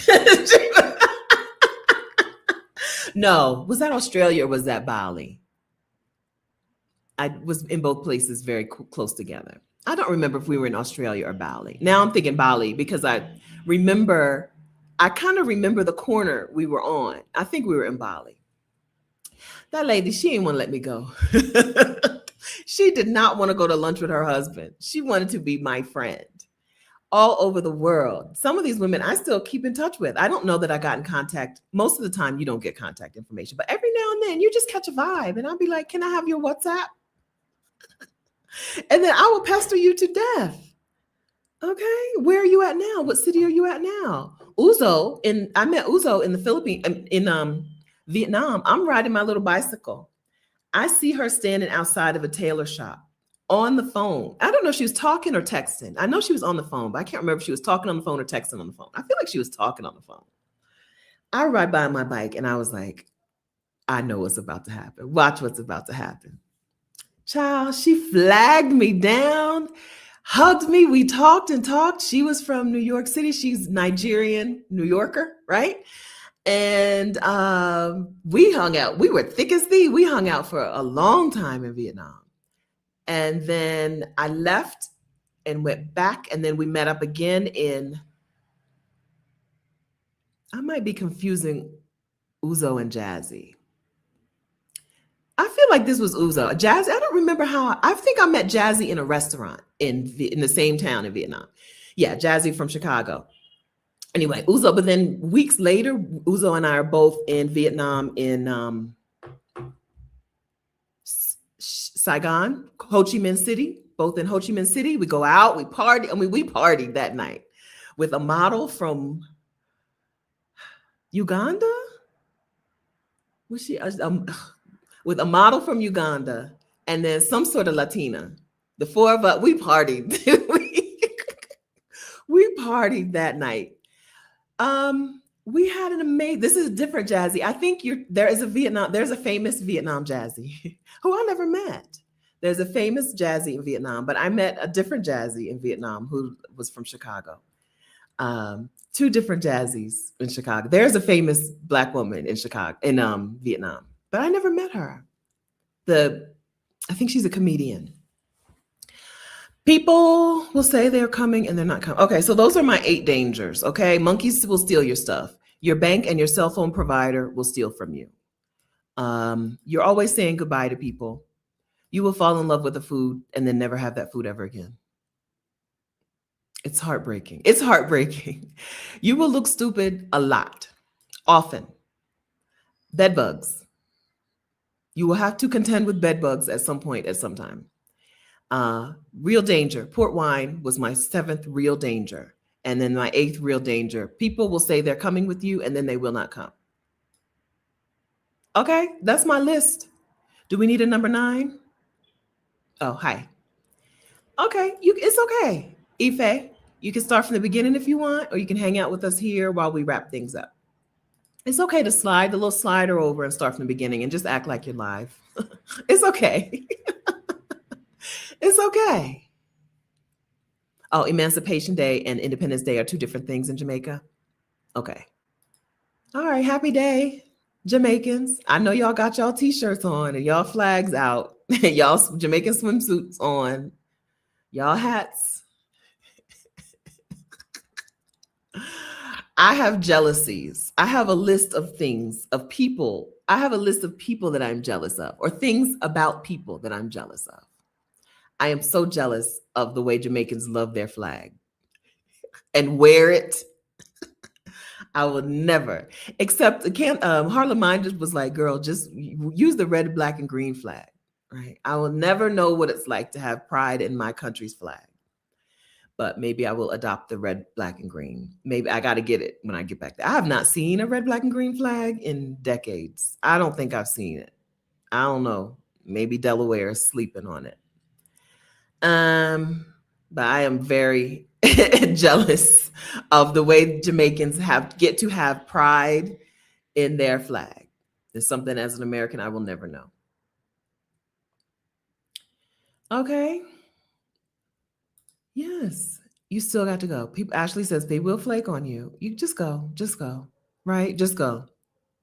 It's going to be better. Going solo is going to be better than not going. Nobody. People around the world love their flag. Puerto Ricans love their flag, right? Maybe like put it on the back of the car. Mi orgullo, right? With the flag. Puerto Ricans, even inside of Puerto Rico. I'm like, you in Puerto Rico, and they still got the flag everywhere. Puerto Ricans love their flag, but Jamaicans, it's another level. Colombians, during the World Cup, I saw lots of Colombian flags. The Independence Day here is July something. And so some of my neighbors hung the flag off of their balconies. But the Colombian flag, I see it on at different times. The Jamaican flag is ubiquitous. It's everywhere all the time. All right. Missing the bread and croissants in France. You're going to miss it, okay? You're going to fall in love with something. I don't care what it is. I don't care where you are. There's a food you're going to fall in love with. And then you're never going to have it again. It's a heartbreak that we don't discuss enough. Because, man, now the soup, the hot and sour soup, let me see, Thai hot and sour soup is called Tom Yum. How did I forget that? Tom Yum. I love me some Tom Yum. Tom Yum goon, Tom Yum ka. It depends. Do you want shrimp? Do you want chicken? Do you want, I think they do it with pork too. I love that Tom Yum. Wherever you are in the world, when you order it, it looks different. Right? I miss Tom Yum. I want my Tom Yum. I want my papaya salad. That's my order. This is my Thailand order. I'm in Thailand. I want my Tom Yum. I want my papaya salad. And I want my mango sticky rice. You go to Thai restaurants around the world, you probably gonna have Tom Yum, but it might look, sometimes they don't look the same. You're gonna have the papaya salad probably. And then they're not gonna have mango sticky rice for some reason. Jazzy, this is a question from earlier. Have I increased my vitamin D? If I'm getting sallow, it might be a sign. I'm taking vitamin D supplements, but I don't know if maybe I need more vitamin D. Frankly, what I need is to leave the house a little more often. Okay, like I'm aware of this. I am a house mouse. I am in the house. There can be a week or two where I don't step foot out of the threshold of my building. And I'm fine with that. But then my skin be looking like, I have balconies, but I don't have any balcony furniture. I think my balcony furniture will solve that problem. When I get back from Medellin, the meetup is next Saturday in Medellin for the Exodus Summit community. When I get back from Medellin, one of my top priorities is to get some balcony furniture. And then see if that helps me look cuter. I've lost 10% cuteness from skin problems, from being in a cloudy place where it's cloudy, but you also need sunscreen because we're close to the sun. We're cloudy in high altitude, and my skin is not at its best. That's the price you pay. Okay, another danger. Another danger. You might have to wear some sunscreen, and that sunscreen might have you looking like this sunscreen got me. Look at that sunscreen did to me.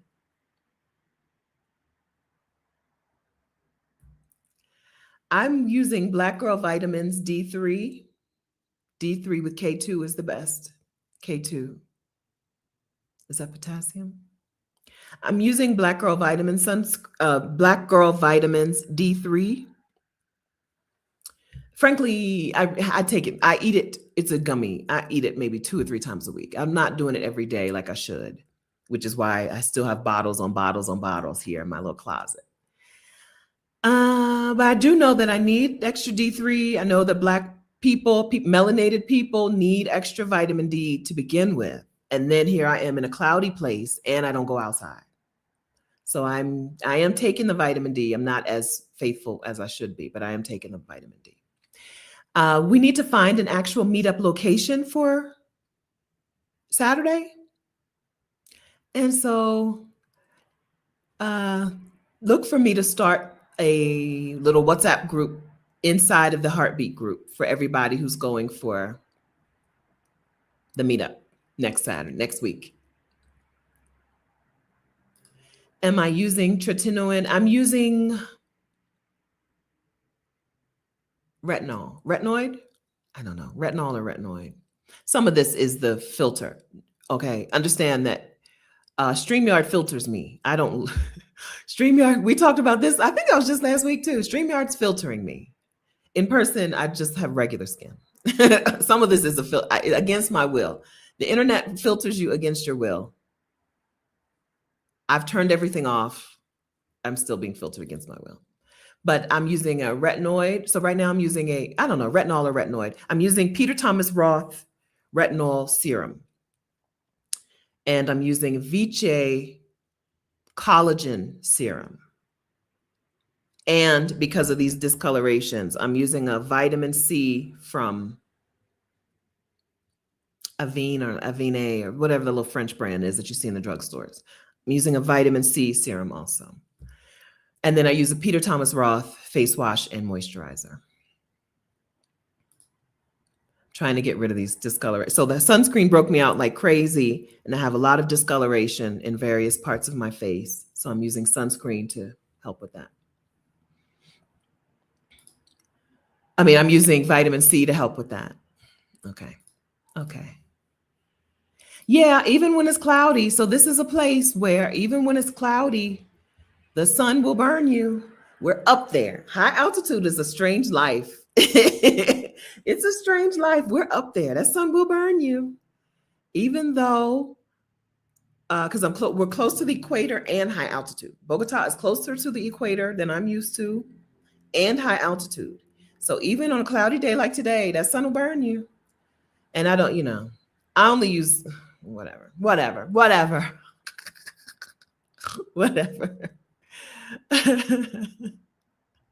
Maybe some collagen supplements. I would like to eat collagen. You know what I mean? Like I would like to take collagen from food sources, but I don't know. I just don't eat the right foods, I don't think, for collagen. I don't think. Try azelaic acid for fading the hyperpigmentation. Azelaic acid. Let me take a screenshot. I've never heard of that. I went into the pharmacy, and these pharmacies around here, pharmacies, drugstores, grocery stores, they keep women in different sections. In the hair dye department in my grocery store, there's a lady there. And she'll be like, what you need? What are you looking for? And they help you pick things. So the pharmacy lady helped me pick the vitamin C. I told her what the problem was. And she was like, this one. Now, she probably works for, I don't know who, she probably works for the brand. I don't know. She gave me a pill box. She gave me a giveaway. But here there's somebody in there to help you if you don't know what you want. In the hair dye department and in the skincare department, there's a lady. Yeah, I like soup. So I'm a soup person. I mentioned my favorite foods. My favorite food in Thailand is a soup. One of my faves in Vietnam, pho, is the soup. So I feel like I could get the collagen from the foods if I cooked the foods. I also don't like to cook the foods, although my good knife has made things. I just posted on Threads the other day. Do I really not like cooking, or have I just never had quality knives? Because chopping up food when you have a quality knife is a better experience. I'm trying to become a food cooker. I'm trying to become a cook of food. We'll see how it happens. Collagen in your coffee. I think collagen cannot be in hot beverages. Am I wrong about this? Hot beverages, it doesn't work in. No, but collagen in the food. Where did I read that? Collagen, hot beverages minus AI. Can collagen handle the heat? Hot drinks to keep warm. Is collagen still effective in hot water? If you're using hydrolyzed collagen peptides, typical cooking or beverage temperatures generally do not break down the important amino acids. So I guess it depends on what kind of collagens. I saw something somewhere that was like putting it in hot drinks is not effective. So I guess it depends on the.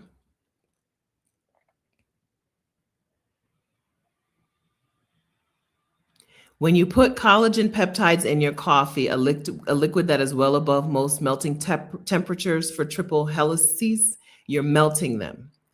So I guess it depends on what, if it's the triple helix, I guess you just need to make sure that they say the collagen is safe or effective in hot water. Different collagens, I don't know.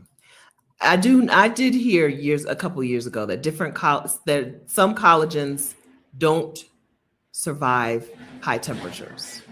Some collagen supplements, not the original. The OG is in the bones and whatever, but the supplements, some of them do not survive high temperatures. Do I know the difference? No. I don't even have a collagen supplement in my house. But some of them do not survive high temperatures. That's why when I always be seeing commercials and they putting it in the, or like ads and they putting it in the coffee, I'm like, I don't think that works. But I guess there's a difference. There are different collagens. Tori, I hate cooking. No knife will ever change that.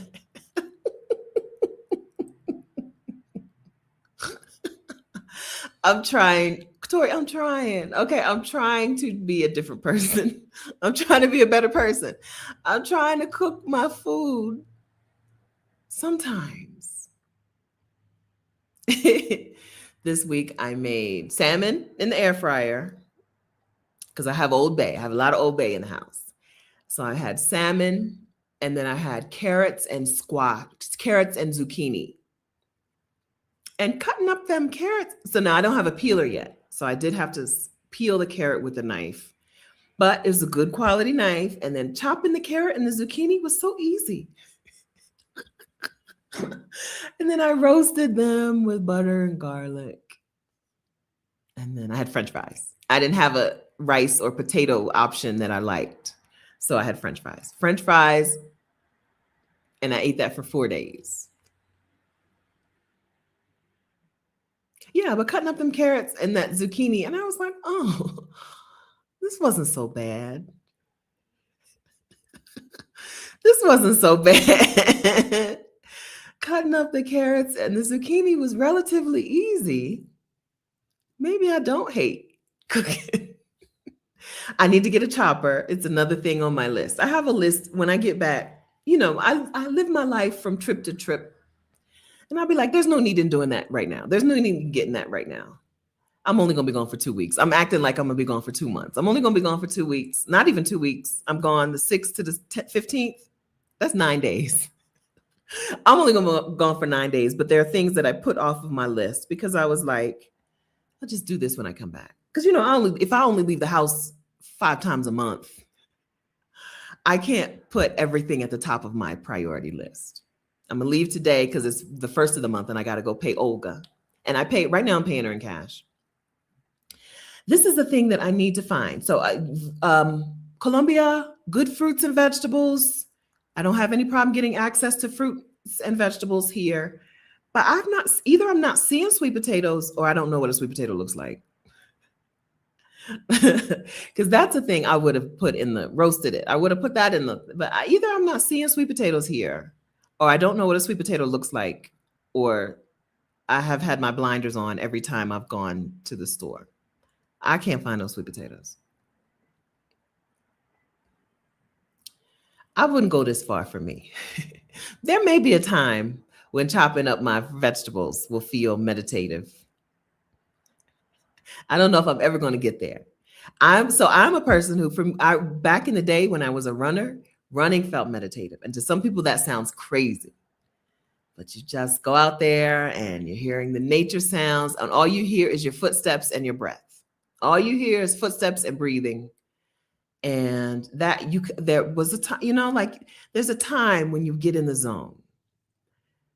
Once I could run 3 or 4 miles, after maybe the first 4 or 5 minutes of running, the rest of that, it was very meditative. I miss it. I really miss that. Brandywine Park in Wilmington is one of the best things Delaware has to offer. That park is beautiful. It's a different experience every season. All 4 seasons, Brandywine Park looks so different. And then it backs up to Alpaca State Park. You can run from one to the other. I miss that. And when I say I miss running, that's what I miss. I miss the scenery and I miss that meditative state of getting out of my head and just hearing my own footsteps and my own breathing for 30, 40 minutes, an hour. I miss that. I understand someone having a different thing that brings them that. And maybe one day chopping food will bring me that. Do you have access to organic foods in Bogota? Absolutely. Yeah. How do you get fruits and vegetables in Bogota? You can go to the grocery store. You can go to the specific fruit and vegetable store. There's specific fruit and vegetable stores. People will just drive by and you can buy it off their trucks. There are stalls. I don't buy avocados in the grocery store. I just go to the man on the corner. He got a little setup, a little stand, and I tell him I would like an avocado for today and I would like an avocado for the future. So he'll give me a very ripe avocado and he'll give me a harder avocado. He picks them for me. I haven't picked an avocado yet in this country, right? Grocery stores, markets. I don't even talk about the market. There's a big market here called something, a huge market. It's near IKEA, so I do like to go to it. Huge market, but also there's little fruit and vegetable stores, specific fruit and vegetable stores. And then there's stands outside. You can't want for fresh fruits and vegetables here, even in the city. It's a big city. Now, my neighborhood is a little more bougie. If you were to go to other neighborhoods, how hard would it be to get fresh fruits and vegetables? Like, I don't have to walk a block to get to the Avocado Man, right? And 2 blocks to the Carulla grocery store, and then maybe 4 blocks to the closest fruteria. No, there's a closer one up this way that I don't go because it's uphill. There's a fruteria uphill this way. It's probably 3 blocks. Are there parts of Bogota where you'd have to walk further than that? Sure.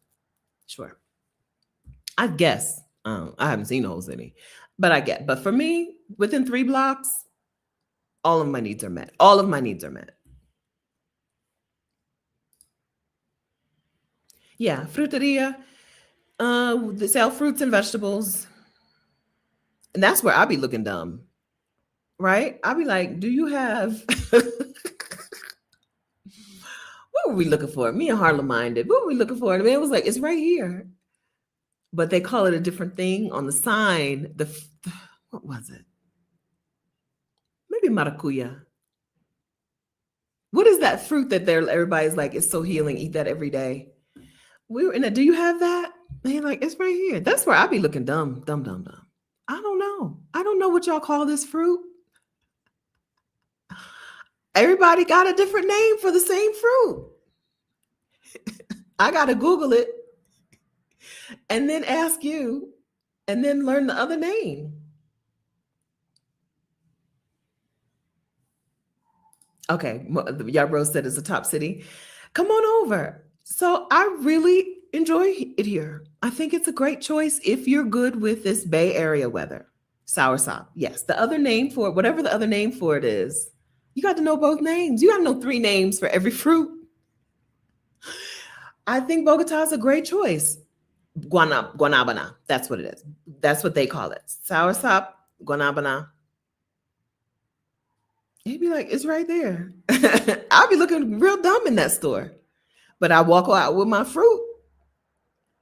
I still get a lot of American fruits, or not American fruits, but like not Colombian, things that they don't really eat here.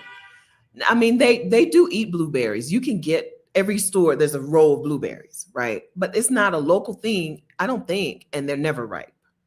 But I suffer through it. But I've switched over. Katrina had me switch over to the bananas when she stayed here. Switch over to the local bananas, the little tiny ones. I love them now.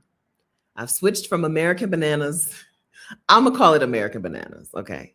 I've switched over from what we're used to the little tiny bananas. Much better experience because I didn't really eat a whole banana anyway. It'd take me 2 days to eat a banana, first of all. But I still eat Yeah, I still eat some things that are not local to here, and then I complain. These blueberries are never ripe. Well, girl, eat the fruit that they have. But their fruit, everything is so seeded. Everything here has a seed. You have to be in the mood to eat fruit here, right? You got to be in the mood to eat fruit here because it's all filled with seeds. And sometimes you just want a seedless experience. Sometimes I just want to put the blueberries in my mouth and eat the blueberries. I don't want to have to be spitting out or crunching seeds. And everything here, everything got seeds in it. Grapes, so sometimes I'll get the Americanized seedless grapes because sometimes I just want to eat a grape. I don't want to have to contend with the seed sometimes.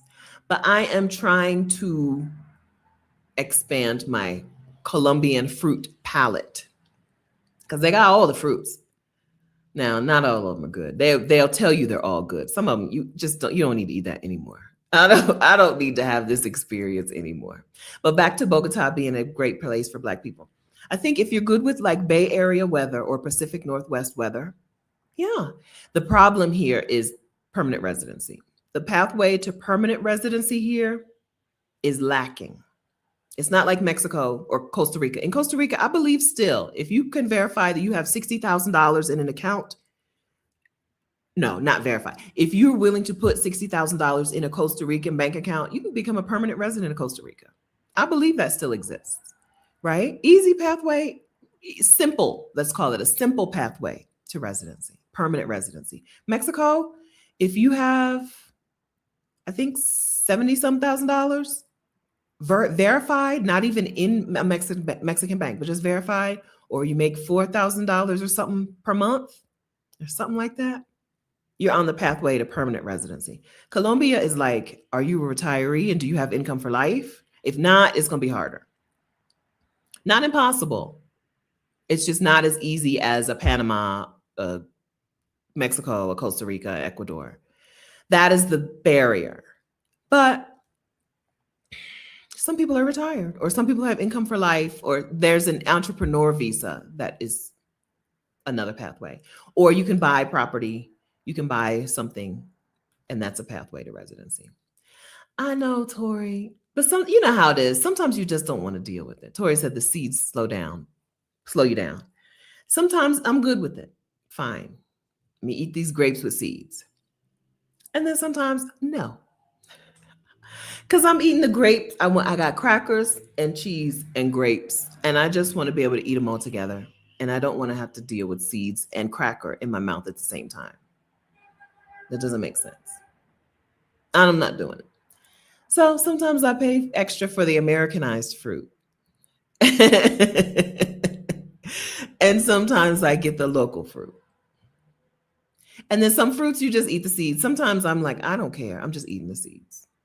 Sometimes I even do that with grapes and watermelon. I don't listen. I'm not dealing with this. If you get a watermelon smoothie, or they do a lot of juices and smoothies down here, the seeds are in there. You're gonna have to swallow them seeds. They're chopped up, but the seeds are in there. And that's the thing you got to get used to. Just swallow the seeds. If you get a watermelon beverage down here, the seeds are still there and they just grind them up. You're going to have to swallow them seeds. It's probably real good fiber. But you're not getting a smooth smoothie. I have yet to have a smooth smoothie down here. Watermelon, that's my girl. I love watermelon. My nail polish color is watermelon. Looks kind of pink here, but in the real world, it's in between pink and red. On the camera, it looks very pink, but it's more pink and red. I've yet to have a smooth smoothie because they don't sift out stuff. Okay, you're gonna chew the smoothie, or you're gonna have to swallow them seeds. Now this is the color. For some reason up here it didn't look right, but here it does. This is the color, watermelon. This is SC watermelon. I ain't had no smooth smoothie yet. Yeah, I don't want the cracker. I'm having crackers and cheese and grapes. What am I supposed to do with these seeds? No, thank you. All right, friends, I think we've covered our conversation for the day, and talking about food has made me want to eat the food. So I got to go make my breakfast. How long have we been here together? We've been here for 2 hours. And what's her name said we need to, what's her name earlier? She done told us we need to wrap this up, okay? We're going to wrap this up. So, anti-Blackness is not, I think, I'm going to say this. Anti-Blackness is probably not a thing you need to be, it's not a danger you need to prepare yourself when you're traveling abroad. If you're from the United States of America, okay? If you're from the United States of America, you're from anti-Black Central, you're going to be all right. I think the language barrier, if you speak English and you have some sort of technology, you're going to be all right. Those are not the dangers you need to be too worried about. Violent crime, probably not a real danger you need to worry about. Okay. Pickpocketing and petty theft, sure, absolutely. Although in Thailand, when I had my little iPad, I had an iPad and I had a little case with the keyboard. I went to the same place for breakfast once I got that apartment for $480 for the 1 bedroom for the month. I went to the same place for breakfast. And I would leave my iPad on the table and go to the bathroom. In Chiang Mai, Thailand, they will not steal from you. Nobody is stealing. Southeast Asia, it's going to change your idea of what safe is, okay? You may need to be concerned with petty crime in other places. Here in Bogota, they'd be like, keep your phone in your zipped up purse, please, right? Petty crime, sure. You're not going to have to be worried about a fight turning into a shooting, which is a thing in the United States, right? I don't know of any place where you live where if you hear people hollering like they about to fight, where you don't think I'm leaving, exit stage left, right? You ain't got to worry about that here or other places in the world. The things that you think you need to worry about are because you're from a crappy country. You're from a dangerous place. Once you go to a safer country, a safer place, you're going to have different concerns. Your concerns are going to be more about bank fees, monkeys stealing your stuff, not being able to find the food that you love because you've left that country and gone to another country. You're going to have to worry about how to drink port wine in front of Portuguese people and not spit it back into your cup, right? Those are the dangers. Okay. We covered the dangers today. Those are the dangers.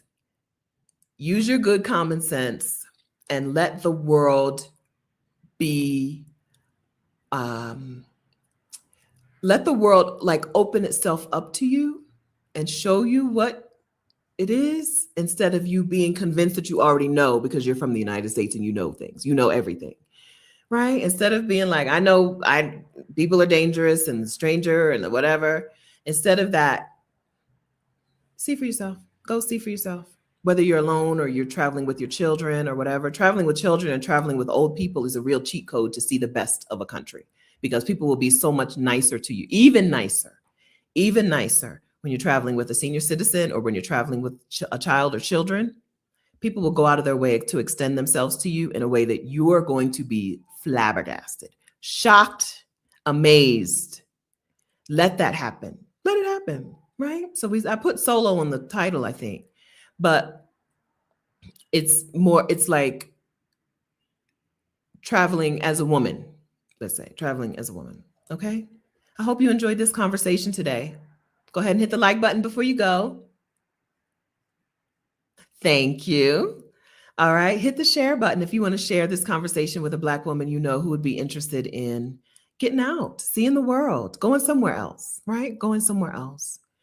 And then join us in the Exodus Summit community. I forgot to tell you that.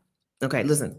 Right now, it's a $1 minimum fee to join the Exodus Summit community. It's pay what you want, but the minimum is $1. That's about to go up. If you're not in the Exodus Summit community, you need to get in there, okay? Prices go up, and that price is about to go up. We got some coaching. Rashida and I got some business coaching, okay? Well, the community is too good for us to be charging $1 for it. So go ahead and join the Exodus Summit community if you're a Black woman, exodussummit.com/community. It's not a monthly fee or an annual fee. It's a one-time fee right now, August 1st, 2026, one-time $1 fee. I'm trying to get that link to you and I can't get it. I can do it. I can do it. This one, copy. It's in the description of this video already. So the meetups, we talked about how Rashida just had a meetup in Panama. We're going to the meetup in Medellin on Saturday. Exodus International Meetup Day. Exodus Summit International Meetup Day is September 5th. I'll most likely be in Panama. Don't get freaked out by the most likely. I'll most likely be in Panama City. There's Angela and Alfreda and some other ladies are already planning the Panama City meetup. Join us in the Exodus Summit community so that you can meet us in the real world. Hang out with the Exodus Summit squad in the real world.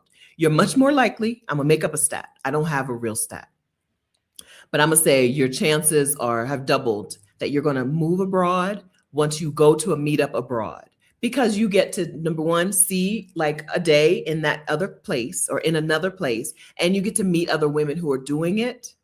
And when you have what Dr. Joy from Therapy for Black Girls calls possibility models, when you have possibility models, the world is your oyster. Everything is opened up to you. And so coming to a meetup for Exodus Summit is a cheat code to leaving the country, whether you're talking about moving abroad for good or for a few months or bopping around for a while or taking a sabbatical. So Exodus Summit International Meetup Day is September 5th, 2026. Yeah, September 5th, 2026.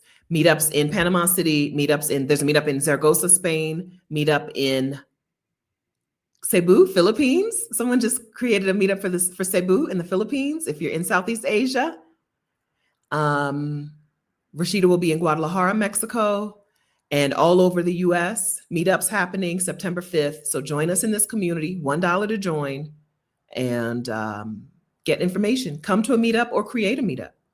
And then if you're watching this in the future, if the price is more than $1, prices go up, friend. Okay, prices have to go up. Okay.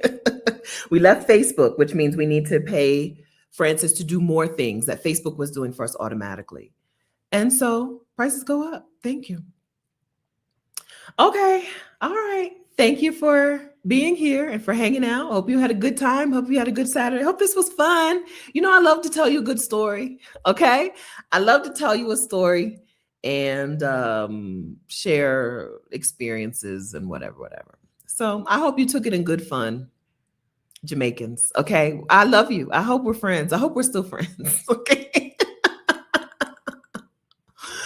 And Jamaicans and April Spritz lovers, I hope we can still be friends after today. Okay.